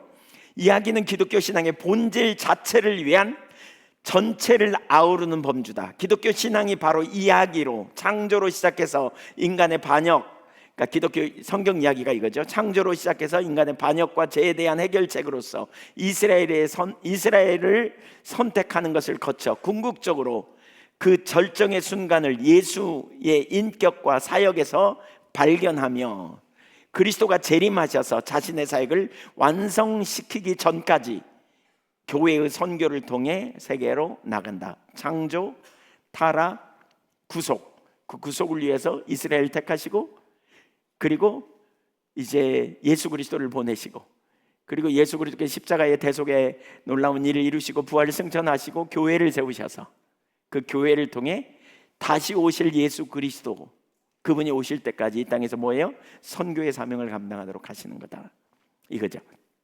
예. 네슬리 누비긴도 성경에 대해서 본질적으로 하나의 이야기, 하나의 이야기다. 창조, 타락, 구속, 그렇죠? 그 다음에 새하늘과 새 땅, 예수님의 재림과 더불어서 이러한 하나의 이야기, 그리고 유일한 참된 이야기라고 말합니다. 그러니까 여러분이 기본적으로 이걸 기억하셔야 돼요. 사실 성경이 진리인가, 그리고 성경이 우리에게 유일한, 하나님이 우리에게 주신, 하나님이 내신 유일한 거대한 이야기, 우리가 어디서부터 와서 어디로 가는지를 가르쳐주는 거대한 이야기 흐름, 이것이 바로 진리인 것을, 유일한 이야기인 것을, 우리가 기초 삼아야 될 유일한 이야기, 우리의 토대로 삼아야 될 유일한 이야기인 것을 우리가 기억하는 거죠. 이것이 중요한 이유는 온 세계에 대한 이야기고 우리가 살아가야 될 공적 진리이기 때문이라는 거죠. 이것이 이야기라면, 이것이 공적 진리의 이야기라면 우리는 부분적으로 이걸 이해해서는 안 된다는 거예요. 어떤 사람은 성경에서 신학적 증거 본문들을 잘라낸 다음에 그 진리를 단편적으로 조직신학으로 재구성하는, 그래서 어떤 사람은 성경을 쪼개어 신앙생활의 자료집으로 엮은 다음 거기서 유한을 주는 약속들을 끌어내기도 하고, 또 어떤 사람은 성경을 도덕적 교훈들로 쪼개는 다음에 거기서 윤리적 지침을 도출하기도 하고. 그런데 이렇게 성경을 이런저런 부분으로 파편, 을 만들어서 잘라낸다면 이런 요소들이 우리 문화를 지배하는 다른 이야기 속에 얼마든지 끼워 맞춰줄 수 있고 그 본질을 상식해야 된다. 무슨 얘기냐면 성경의 어떤 부분은 잘 아는데 실제적인 삶에 있어서는 다른 큰 틀의 이야기를 맞춰 살아가는 거죠. 예를 들면 자본주의 세계관에 기초해서 살아가는 성경 이야기 얼마든지 해요. 그런데 나의 꿈은 뭐냐? 세상에서 잘 되는 거, 부자 되는 거, 돈 많이 버는 거. 예, 여기에 우리 초점이 온통 가 있을 수도 있다는 거죠. 예. 인생의 성경 이야기에서 자기 인생의 목표와 목적이 어디인지를 잘 못 발견한 것 같죠. 돈 많이 벌지 말라는 얘기 아니에요. 돈 많이 벌으세요. 예, 여러분 권력을 하나님이 여러분에게 주시면 좋겠어요. 그런데 인생의 목표를 성경 이야기에서 발견한 사람은 그 돈, 청지기 의식을 갖게 돼요. 그 권력, 하나님이 내게 청지기로 맡겨주셨다는 사실을 알게 돼요. 그래서 그거 가지고 뭐예요? 많은 사람을 살릴 거래요? 많은 사람을 도울 거래요? 많은 사람을 세우는 일을 할 거래요? 그거 가지고 정말 하나님이 기뻐하시는 뜻을 위해 헌신하고 희생하고 기꺼이 섬기는 자로 가게 될 거라는 거죠. 성경을 전체적인 맥락에서 이야기가 되어야 한다는 거죠. 부분 우리가 성경을 부분 묵상하고 읽고 아는 삶 정도가 아니라 성경이 메타 내러티브로 우리 인생의 기틀을 유지하는, 하나님이 세상을 창조하셨고 인간이 하나님과 온전한 교제 가운데 있었는데 마귀의 유혹을 받아 타락하게 되었고, 그리고 하나님과 관계가 깨지면서 모든 결핍이 왔고, 그런 인간을 구원하기 위해서 하나님이 구속의 역사를 이루시기 위해 일하시기 시작하는데, 그 중에 하나가 이스라엘을 아브라함을 택하시고 아브라함의 후손 이스라엘을 택하셔서 열방이 복이 되게 하는 통로가 되시고, 때가 단 결정적인 순간에 예수 그리스도가 오시고 십자가에 달려 죽으셔서 우리의 모든 죄를 사하시고 하나님께 나아갈 살 길을 열어놓으시며 부활 승천하신 다음에 다시 오실 때 오순절에 성령을 보내셨죠. 그래서 교회가 시작됐죠. 이것이 우리의 선교적 삶의 기초가 되는 거죠. 성령으로 말미암아 우리는 성령의 능력을 힘입어서 인도를 하심을 따라, 그래서 하나님 나라의 복음을 전하는, 하나님 나라를 넓히는 이러한 사명을 감당하는 우리가 어디에 있어야 하는지 보는 거죠. 전체적인 맥락에서. 그렇지 않으면 우리 삶은 성경에 기초하지 않은 다른 궁극적인 이야기들에게 순응하게 되고요, 그 결과가 매우 심각해요. 신학적으로는 정통이요, 신앙생활의 측면에서는 경건하고 도덕적으로는 올곧으면서도 우리 삶은 다른 이야기에 의해 살 수 있는 경향이 되게 많다니까요. 오늘날 여러분 보세요. 진화론적인 영향이나 아까 제가 니체의 사고나 이런 얘기 했잖아요. 공산주의 세계관, 이런 영향이 오늘날 팽배돼 있어요. 공산주의 이론은 많은 사람에게 설득력을 가졌잖아요. 그러나 그 이론이 현실에 적용됐을 때 얼마나 심각했습니까? 그럴듯한 이야기. 혁명을 지지하면서 1억 명 이상 되는 사람들이 자국의 공산당 정권에 의해 죽임을 당했어요. 자본과 계급의 사람들 숙정하고 재산을 빼앗아 국가 소유로 만들고, 특별히 종교인들, 지식인들, 유일신 믿는 사람들 다 제거했어요. 중국에서도 문화혁명이라는 미명 아래 그 어린 청소년들을 홍위병으로 내세워 부모와 스승을 직접 죽이게 했죠. 캄보디아 킬링필드 아시죠? 200만 명이 넘는 사람들 학살했어요. 전부 15세 16세 소년들 데려다가 그들을 사상교육시켜가지고 그들을 죽이게 하는, 그들을 통해서 죽이게 하는, 노동자 해방시키고 노동자들의 천국을 만들어 주겠다고 약속했던 공산주의 사상은 공산주의 국가의 노예로 만들어 버렸죠. 결과적으로는 그들은 천국에 올 거라고 기대했지만 사실 그렇게 되지 않는, 그러니까 그런 영향, 부르주아 계급과 프롤레타리아 계급의 어떤 충돌, 이런 영향으로 말미암아 나타난 이게 뭡니까? 그러한 사상 경쟁을 부추기는, 그 윗사람이 부당한 힘으로 아랫사람을 억누른다는 의미를 부여해 가지고 권위주의다 이렇게 말해서 마땅히 존중하고 지켜줘야 될 권위마저도 파괴되어 버리는 것이 오늘 우리의 수준, 지금 상황이죠. 심각한 상황. 학생들에게 행해지는 인권 교육, 마땅히 지켜야 될 책임이지만 의무보다는 권리를 강조하는 방식으로 몰아가면서 심각한 문제를 가져온 거죠. 예를 들면 임신과 출산으로 차별받지 않는다는 내용을 포함하고 있는 학생 인권 조례를 만들어 가지고 중고등학생들이 섹스할 권리를 우리도 갖는다. 그래서 광주에서 어느 고등학생들이 나와서 기자회견 했어요. 우리도 섹스할 권리를 달라 이러고. 별일이 다 있죠. 학교의 선생님들이 학교에서 아이들이 잠자도 깨울 수 없는 그런 상황이 터졌어요. 기존의 권위를 무조건 악한 것으로 보고 무너뜨려야 한다는 사상이 오늘날 굉장히 팽배돼 있어요. 어디서 나온 거예요? 의무는 생각 않고 권리만 주장하죠. 권리만. 여러분 시대니까 아시죠? 그런 거 많이 있잖아요. 요즘 젊은 세대, 그렇죠? 되게 많죠, 그런 거. 이거 어디서 나온 줄 아세요? 이거 그 밑에 공산주의 세계관에서 나온 거예요. 이거 편가르기, 현대 사회에서 뿌리 깊게 자리 잡은 이분법적 사고의 영향으로 말미암아 편가르는 일 되게 많이 하죠.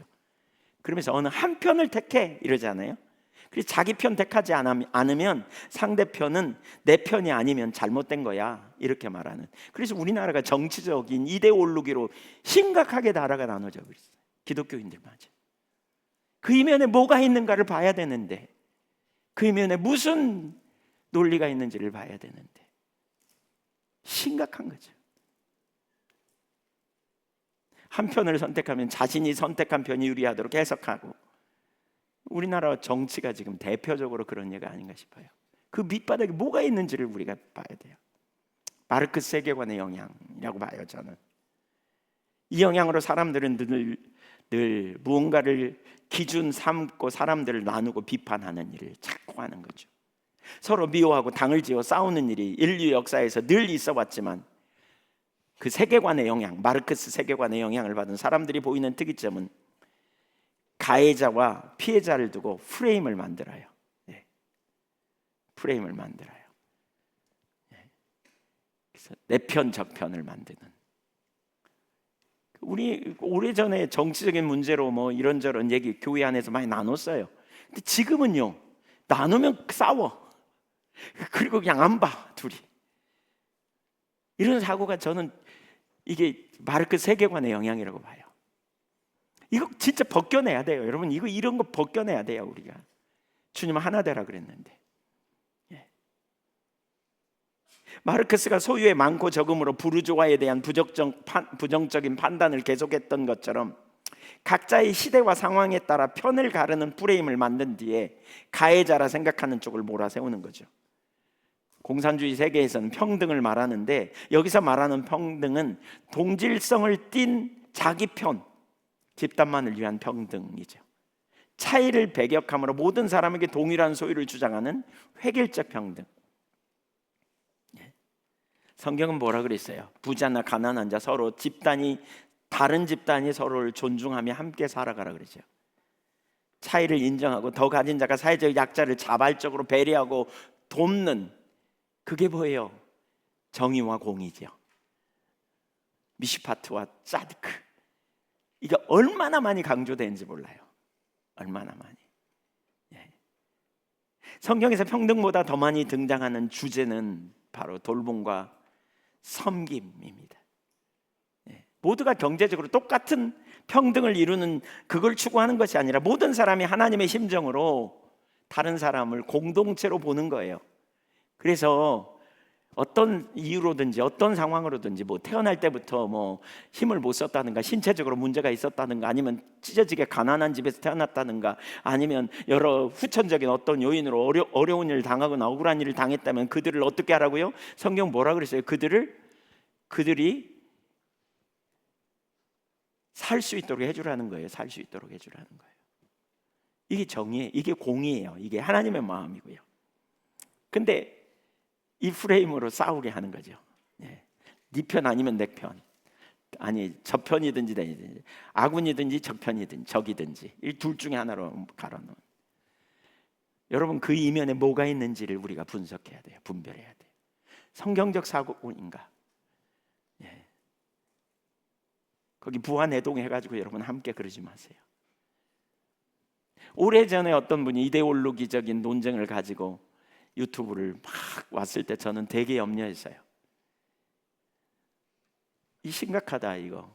교회를 분열시키는 것 같다. 진짜 심각하다, 이거. 서로 다름을 인정하고 받아들이고 존중하고, 그러나 그 차이를 어떻게 우리 그리스도인들이 믿음 안에서 그걸 극복하고 뛰어넘어야 될지, 이런 시각으로 보는 게 아니고 그냥 너무 강력하게 그 프레임을 가지고 얘기하는 이데올로기적 논쟁을 확 교회 가운데 끌어들이는 이런 역할을 하신 분이 있어요. 제가 누구라고 말하지는 않겠습니다. 여러분도 그분 유튜브 되게 많이 봤을 거예요. 그분 아마 영상. 제가 볼 때는 아주 심각한 것 같아요. 정말 주님이 기뻐하시는 일인가라는. 포스트 모더니즘의 영향도 마찬가지죠. 니체적 세계관을 계승한 포스트 모더니즘, 그걸 가장 잘 표현하는 두 단어가 있다면 너 자신을 사랑하고 이 순간 너의 행복을 위해 최선을 다하라. 이게 포스트 모더니즘의 표죠. 너 자신을 사랑하고 이 순간 너의 행복을 위해 최선을 다해. 네가 좋으면 그만이야, 이거죠. 예.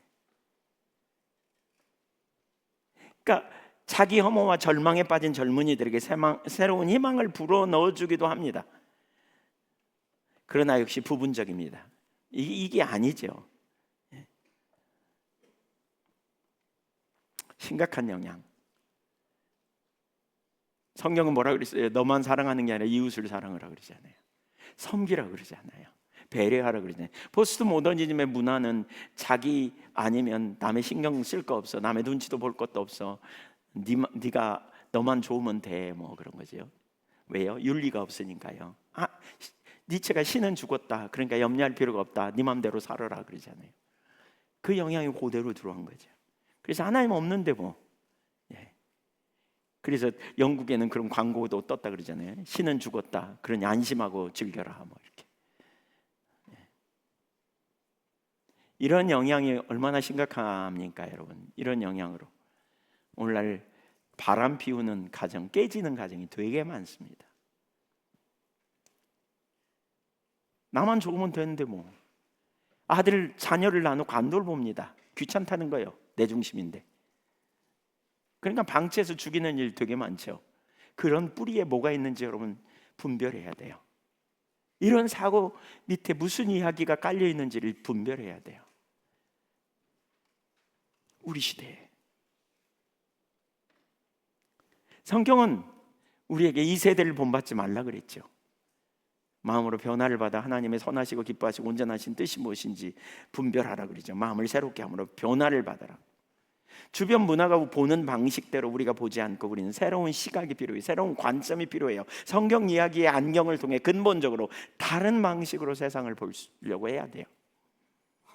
우리는 우리의 문화가 제공하는 안경을 통해 복음과 성경을 이해하는 것이 아니라 복음과 성경이 제공하는 안경을 통해 우리의 문화를 이해하려고 해야 돼요.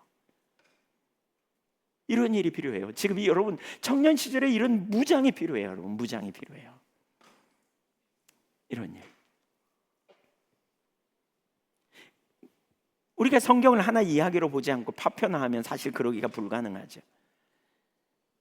성경 이야기가 우리의 생각을 진정으로 지배하지 않으면, 성경 이야기가 내 관점을 형성하지 않으면, 우리가 교리적으로 정통적이고 도덕적으로 올바르다 할지라도 소위 경건한 삶을 산다고 생각할지 모르지만 우리의 실제 삶은 전혀 엉뚱한 데로 갈 수도 있어요.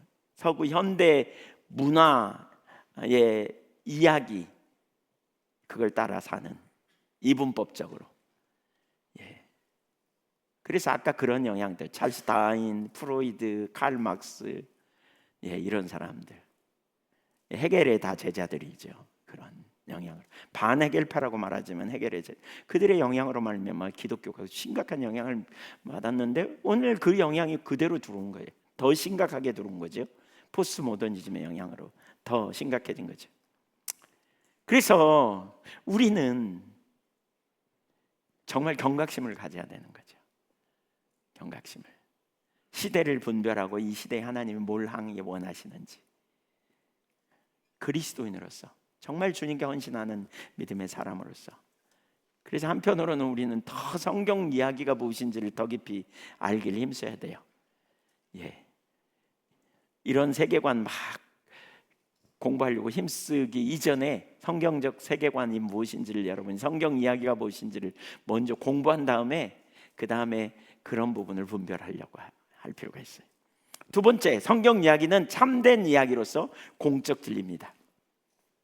성경이 말하는 메타 내러티브야말로 성경 전체에 대한 진정한 이야기, 참된 이야기입니다. 그러니까 창조로부터 시작해서 새하늘과 새 땅으로 끝나는 모든 피조 세계와 피조 세계 전체, 그리고 역사 전체의 참된 이야기, 모든 인간을 위한 참된 이야기. 그래서 우리는 이 사실을 명확하게 인식해야 돼요. 모든 영역에서 공적 진리, 성경이. 톰 나이트의 글을 읽어봅니다. 기독교의 전체 핵심은 그것이 이야기를 제공하는 것인데 그 이야기는 온 세상에 대한 이야기다. 그것은 공적 진리다. 온 세상에 대한 이야기, 그리고 그것은 진리고 공적 진리다. 자, 그러면 공적 진리라는 말이 무슨 얘기냐? 그러니까 성경적 진리가 각자의 선호도에 따라 사적인 가치의 영역에서 일부 사람들이 믿는 소위 종교적 진리가 아니라는 말이에요. 성경은 하나님이 온 우주를 창조하시면서 보시기에 심히 좋았다 그랬어요. 그 우주 만물을 창조하신 하나님, 그리고 역사의 주관자예요. 하나님은 오늘도 히브리서 1장에 보면 하나님은 온 세상의 통치자, 오늘도 역사를 주관하고 계시는 분이세요. 그래서 온 땅을 통치하시고 다스리시는 주님, 모든 역사에 관한 참된 진리라는 거죠. 하나님의 통치와 질서 가운데 있기 때문에. 근데 오늘날 현실은 어떻게 됐어요? 계몽주의 시대 이후에, 그러니까 모든 영역에서 과거에는 진리로 받아들여서 말씀 그러면 다 통했어요. 근데 계몽주의 시대 이후에 사적 영역으로 돌려버렸다는 거예요. 그러니까 과학, 교육, 법 이렇게 두 가지로 나눴어요. 예를 들면 두 가지로 나눠서 과학, 교육, 법, 정치, 경제 이런 것들은 공적인 영역으로 여기고 종교, 도덕 이런 것들은 사적인 영역으로 밀어내버린 거예요. 그래서 신앙을 뭘로 여기냐? 우리 기독교를 뭘로 여기냐? 그러니까 성경을 사적인 거라고. 너는 그렇게 믿어. 그래, 알았어. 네가 좋아하는 거니까 그렇게 해. 근데 그걸 가지고 공적으로는 주장하지 마. 이렇게 얘기하는 거죠. 이렇게 주장하는 거죠. 기회가 되면 과학주의에 대해서도 좀 나누면 참 좋은데, 과학과 과학주의는 완전히 다른 거죠. 근데 우리는 과학의 진리라고, 과학이 절대 진리라고 믿는 것이 과학주의거든요. 근데 과학만큼 빨리 바뀌는 이론이 없다. 과학자들은 이런 얘기를 해요. 그 시대의 진리였지만 금방 또 바뀌어. 왜? 새로운 이론이 나오면 또 그것을 진리로 받아. 그래서 과학만큼 빨리 바뀌는 이론이 없다고 그렇게 표현해요, 과학자들은. 근데 과학은 영원불변 진리라고 우리는 믿어요. 이게 속는 겁니다, 사실. 그러니까 공적 진리와 사적 진리로 나눠서 그렇게 여긴다는 거예요. 그러다 보니까 이제 일터에서 나누는 것은 성경 말씀, 하나님의 말씀을 따라 사는 게 어려워. 그러니까 어떻게 해요? 그냥 썬데이 크리스찬이 되는 거예요. 그냥 직장에 돈벌이로 가서, 밥벌이로 가서 일하고 받아서 먹고 살고, 교회 와서는 열심히 일하고, 이렇게 하면서 이원론적으로 나눠져서 이렇게 썬데이 크리스찬이 돼버린, 더 이상 성경 이야기를 말할 수 없도록 만든 그런 세상, 이것이 오늘날 현실이에요. 이런 시대에 우리가 하나님 나라 백성으로서 성경이 공적 진리라면 우리는 그러한 선교적 삶을 살기 위해서라도 이런 확신을, 성경이 공적 진리라는 확신을 가져야 되고요. 그래서 그 모든 공적 영역을 성경적 진리 위에 세워 놓을 수 있도록 해야 돼요. 누가 해요? 제가 해요? 여러분이 해요? 누가 해야 돼요? 제가 해야 돼요? 여러분이 해야 돼요? 우리 시대가 해요? 여러분 시대가 해요? 다 같이 다 같이. 그래, 다 같이 합시다. 네, 다 같이 해야지. 나는 이런 설교 하는 거야. 그럼 여러분이 이거 깨닫고 빨리 준비하고 해서. 내가 좀 더 젊었으면 공부 좀 열심히 해봤을 것 같아요. 그리고 여러 영역에서. 그러니까 그 얘기 하잖아요. 우리가 이중 언어를 가져야 된다. 그 누구죠? 그 완전한 진리에 보면 이중 언어를 해야 된다. 자기가 있는 영역에 성경 이야기를 가지고 가서 자기 있는 사람들한테 얘기하면 안 듣는다는 거예요. 근데 성경적 이야기의 기초에서 그들의 언어로 성경의 이야기에 기초해서 얘기할 수 있을 만큼 실력을 키워야 된다라는 거예요. 그러니까 여러분이 해야 돼요. 맞죠? 네, 여러분이 해야 돼요. 여러분 머리 핑핑 돌아갈 때 해야 돼요. 지금 우리는 눈도 잘 안 보이고 책을 좀 오래 보면 뻑뻑하고 그래요. 네, 할 거죠? 왜 대답이 시원찮네. 설교를 앞으로 2시간 더 할까? 할 거죠? 네.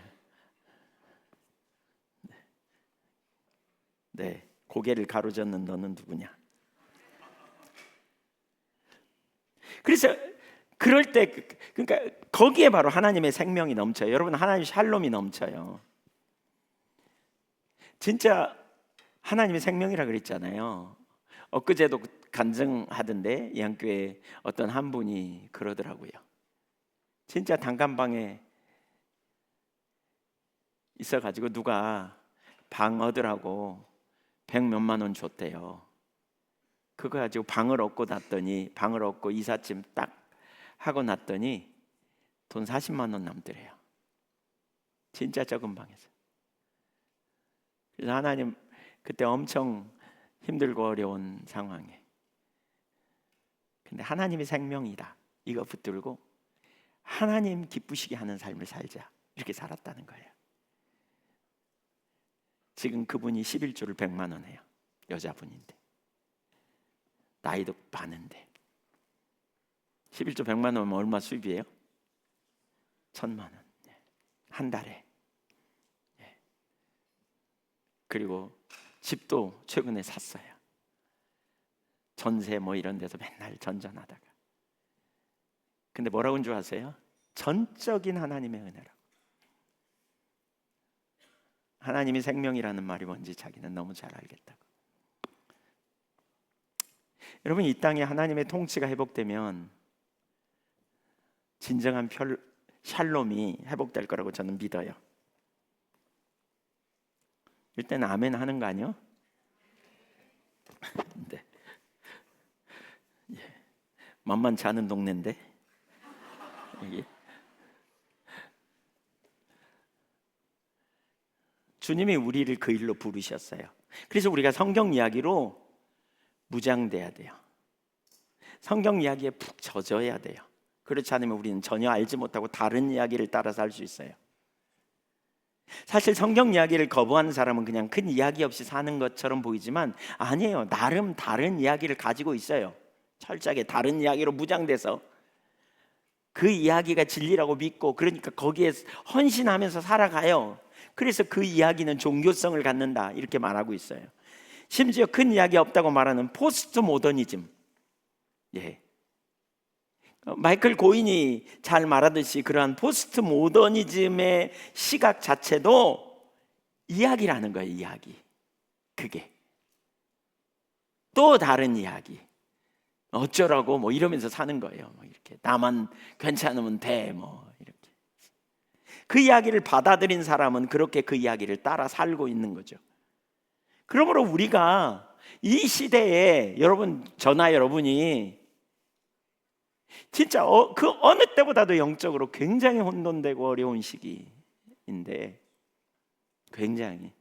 근데 이 시대에 우리가 그리스도인으로서 하나님 따라 살기 위해서 무엇보다도 성경 이야기에 확신을 갖고 기초해서 든든히 서야 되겠다는 거예요.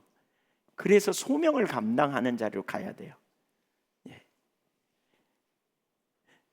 무엇보다 성경은, 한번 따라주세요. 성교적 소명에 충실한 교회가 되려면 세 가지가 회복돼야 된다. 마이클 고인이 그렇게 얘기하는데 한번 따라주세요. 성경은 이야기다. 두 번째, 성경은 참된 이야기다. 세 번째, 성경은 모든 민족과 인간의 삶 전체에 대한 권위가 있는 포괄적인 이야기다. 네, 그냥 성경은 포괄적인 이야기다. 공적 진리다. 네, 이걸 분명히 가져야 된다는 게, 이걸 분명히 가져. 성경은 이야기야. 그냥 파편적으로 하는 게 아니라 전체를 갖는 거고, 거기에 참된 이야기, 실제적인 이야기, 그리고 이것은 포괄적이야. 모든 영역이야. 한 부분이 아니에요. 사적인 진리로 몰아가는 게 아니고 공적 진리.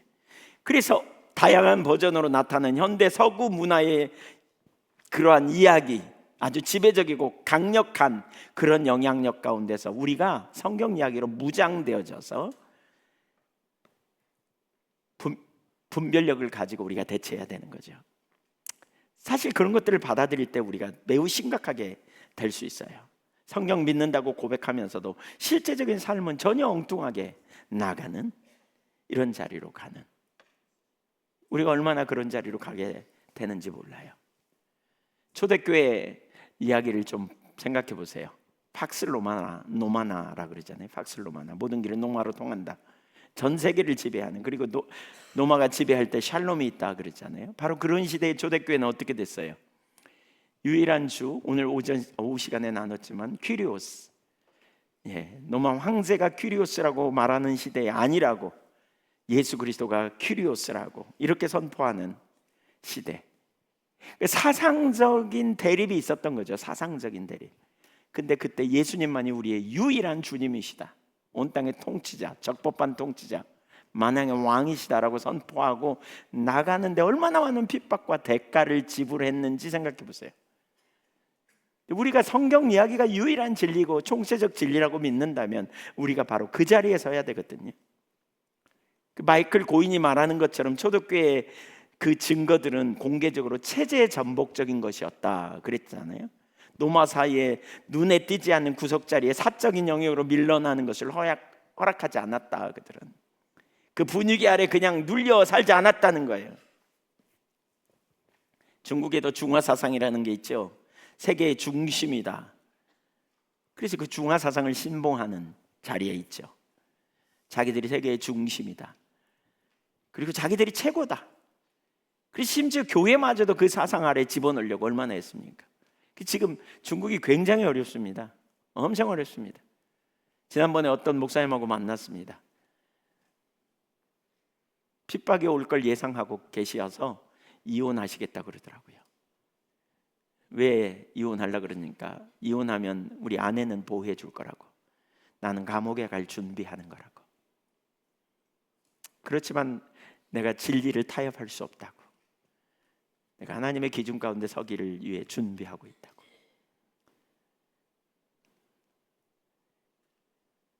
제가 그런 생각이 들더라고요. 내가 만약 그런 입장이라면 어떻게 했을까? 내가 만약 그런 입장이라면.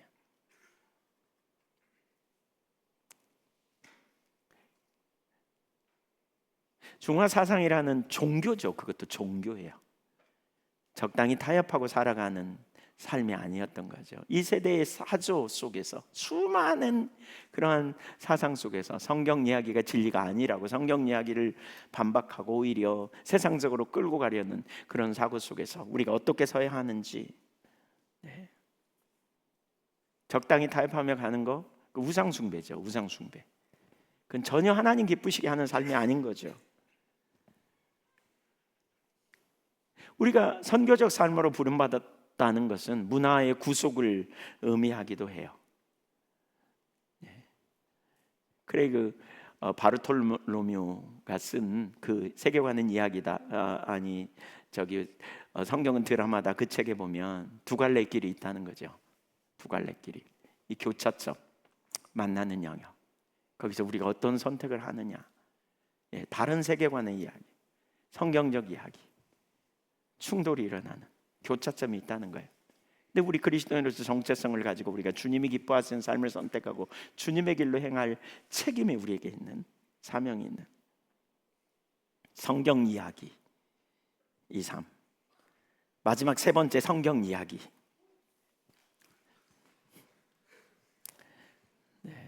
벌써 끝나? 이런 소린가 같은데 염려 마세요. 금방 끝낼게요.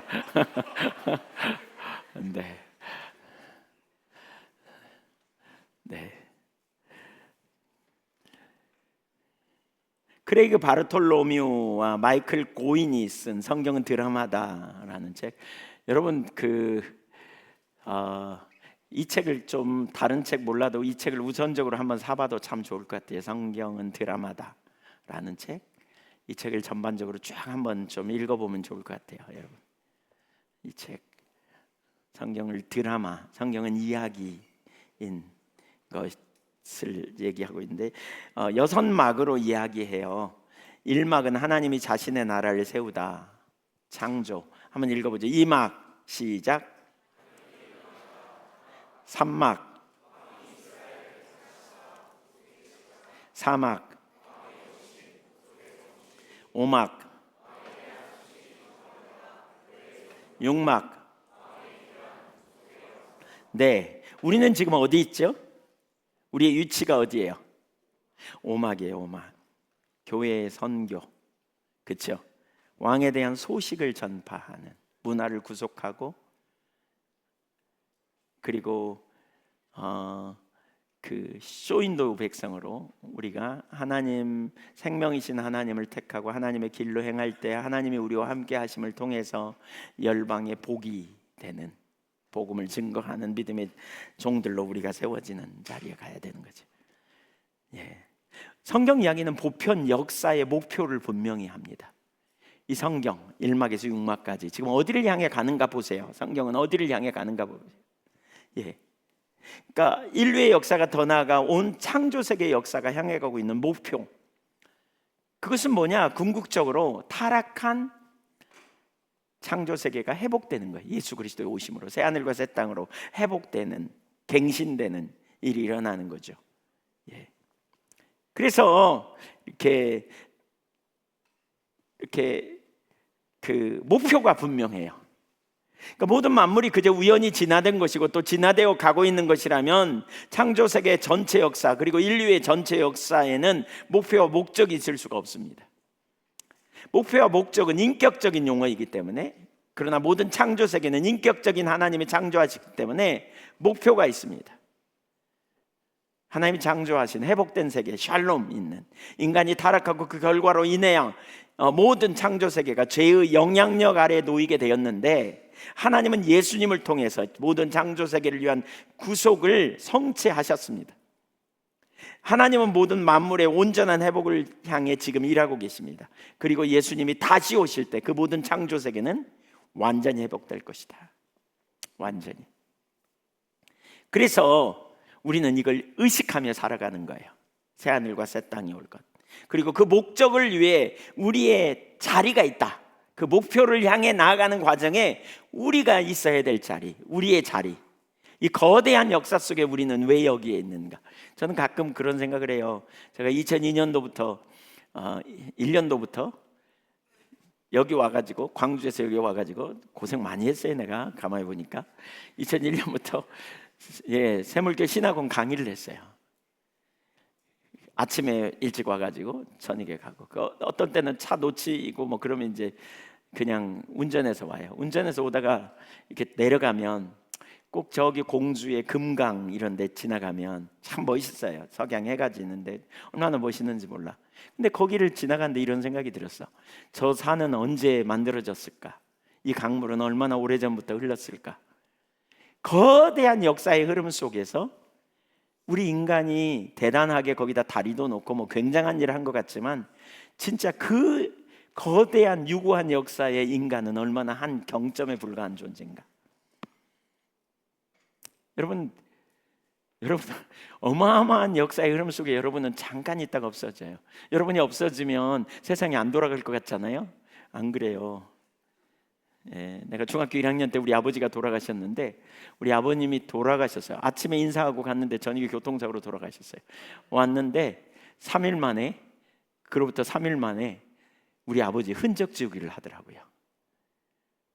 막 옷도 꺼내다 다 없애고 막. 그리고 3일 만에 그냥 가서 이제 매장했어요. 돌아왔는데 세상이 너무 이상했어요. 그 당시에 어린 시절에 너무 이상했어. 아니 사람이 가면 좀 그 흔적이 좀 얼마나 좀 있어야 될 것 같은데 흔적 지우기에 그냥 없어. 세상이 안 돌아갈 줄 알았어. 잘 돌아가. 우리 집만 빼고. 우리 집만 빼고 슬퍼하는 사람도 없어 보니까. 그 인간이 진짜 허무하구나, 내가 이런 생각을 했어요 그때. 그래서 허무주의에 한참 빠졌어요. 살면 뭐해, 공부하면 뭐해, 뭐 이런 생각. 요즘 장례 되게 많이 치르면서 느끼는 게 그거예요. 금방이에요. 그냥 금방. 멀쩡하던 사람이 그냥 갑자기 돌아가. 그러면 어떻게 해요? 그냥 내일 하루 손님 받고 오늘 저녁에 돌아가시면 손님 받고 모레 아침에 일찍 나가. 그래서 불로 하고 그냥 없어져. 그게 우리 인간이에요, 여러분. 근데 왜 우리가 여기 존재해야 될까? 왜 이 땅에 여기 있을까? 그냥 먹고 마시고 즐기자? 유물론적인 사고를 가진 사람은, 인간은 물체의 변형에 불과하니까, 그러니까 죽으면 끝인데, 이런 사상을 가진 사람은 인생의 목표를 두 가지로 삼아요. 하나는 뭐예요? 먹고 마시고 즐기자예요. 노세 젊어서 노세, 늙어지면 못 노나니, 그런 거죠. 또 한 사람은요, 허무주의에 빠져요. 살아봤자 이게 인생이 아무것도 아니구나. 이게 그들의 이야기의 결론이에요. 아무것도 아니구나. 우리 그리스도인은요, 여러분 어디서 와서 어디로 가요? 이 땅에서 하나님 성경 이야기에 여러분은 어느 자리에 있는지를 봐야 돼요. 어느 자리에. 왜 하나님이 여러분을 부르셨어요? 왜 하나님이 여러분을 거기 두셨냐고요? 왜 하나님이 뭘 하려고요? 우리를 여기 두셨는지. 우리의 소명이 여기서 나오는 거예요. 여기서. 세상에서 하나님이 하고 계신 일, 그 일을 위하여 동참하도록 하나님이 저와 여러분을 택하셨어요. 오늘날 우리 역사 그러니까 하나님이 하고 계신 일에 참여하라고는 초대를 받아요. 이게 소명이에요. 성경에 나온 전반적인 상황을 볼 때, 여전막으로 볼 때 우리는 어디에 있는지 보세요. 어디에 있는지. 이것이 오늘날 우리가 이 땅에 존재하는 이유요, 소명이에요. 성경 이야기에서 여러분의 인생을 찾으세요. 성경 이야기에서.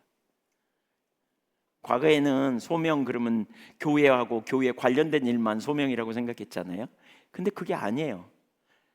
주님은 우리에게 복음을 전하라는 소명도 주셨지만 문화 명령도 주셨어요. 삶의 현장에서 하나님과 동역하고, 우리는 어디서든지 어떤 자리에서든지 우린 주님의 나라와 영광을 위해서 주님이 저와 여러분을 쓰시기를 원하는 거죠. 위대한 계획을 가지고. 여러분, 이 시각을 갖는 것이 얼마나 중요한지 몰라요. 네. 이 시각을 갖는 것이. 니전트 컬리지의 브루스 힌드마시 교수는 이렇게 말해요. 성경의 이야기를 새롭게 이해하는 것만으로는 충분하지 않습니다. 우리는 이야기 속으로 빨려 들어가 살아계신 하나님을 만나는 숨막히는 감동을 느껴야 합니다. 우리는 더 이상 관객도 아니고, 우리는 무대 뒤에서 기다리는 대기자들도 아닙니다. 우리는 무대 위에 올라 맡은 역할을 감당해야 하는 사람들로서 하나님께 큐 사인을 받았습니다. 우리는 그 일에 동참하도록 하나님 부르심 받은 자예요. 우리가 이 땅에서 왜 존재하는지, 무엇을 위해 존재하는지 우리 자신을 바라보십시오. 출애굽기 19장에도 보면 그 사실을 우리가 잘 알 수 있어요. 이런 일들. 하나님이 이스라엘 백성들을 은혜로 구원해내셨죠. 너희를 내게로 인도했어. 19장 4절에 보면 그렇게 말하거든요. 그런 다음에 15장에 너희가 내 말을 듣고 언약을 잘 지키면 하나예요. 하나님과 지속적인 동행하는 삶을 사는 거예요. 그게 지속적인 동행하는, 사랑의 관계에서 동행하는 삶을 사는 거예요. 그렇게 되면 하나님이 세 가지를 이루시겠대. 세 가지를. 그건 하나님의 의도, 우리를 향한 의도예요. 첫째는 뭐냐면 열국 중에서 보배, 보물로 삼으시겠대. 보물, 존귀한 존재로 우리를 삼으시겠대. 거기에 뭐가 전제되어 있어요? 이게 뭘 유추할 수 있어요? 하나님이 보호하시고 지켜주시겠다고. 당당함, 담대함을 가질 수 있는 근거가 거기 있어요. 내가 하나님께 보배가 되니까 하나님이 나를 담대히 지켜줄 거라고 확신하는 거죠. 예. 선교원에 우리 손자가 있는데 끝나고 나면 4시 반쯤 되면 누가 와서 문을 또닥거려요. 예. 근데 내가 열어주기를 기다리지도 않고 문을 또닥거리는지 바시락거리는지 새돌도 안 돼 내가 막 매달려 가지고 문을 열고 들어와요. 너무나 당당하게 제 방에 와서. 예. 왜 그럴까요? 사랑받는 걸 알기 때문에. 우리 하나님 앞에 우리가 어떤 존재가 되기를 하나님은 원하시는지. 두 번째, 제사장 나라가 된다 그랬잖아요. 거기 제사장 나라가 된다는 말은 봉사하는 거예요. 서 있음을 의미해요. 서 있는 사람. 우리가 주님과 동행하면서 서 있는 사람 되기를 원하시는 거죠. 주님이 저와 여러분을 통해서 연속성을 가지고 하나님 행하시는 그 일에 우리를 부르시는 것임을 기억하십시오. 여러분, 인생의 목표, 목적과 초점이 완전히 달라지면 좋겠어요. 밥 먹고 살라고 여러분 우선순위를 두지 마세요. 하나님이 여러분을 아세요. 여러분 보물이지 않아요? 그러면 하나님이 여러분에게 먹거리 책임지실 거 믿으신가요? 네. 사명을 우리에게 주시는. 마지막 세 번째로는 뭐라 그러냐면 거룩한 존재로 세우겠다는 거예요. 거룩해 하겠다. 구별된 존재. 우리가 주님과 동행하기 위해서는 거룩해야 돼요. 거룩해야 돼요. 왜냐하면 하나님 성품이 거룩하거든요. 하나님의 성품에서 나오는 거룩성. 그래서 우리가 주님과 동행하려면 거룩해야 돼요. 근데 거룩하게 만들어 주신다는 거예요, 우리를. 그래서 우리를 빚으시고 우리를 연단하시기도 하고 이렇게 이끌어 가시는 거룩이 능력이거든요. 거룩이 임재를 하나님의 임재 가운데 함께하는 능력이에요. 거룩이 능력이에요. 동행하는 삶이 되려면 거룩해야 돼요.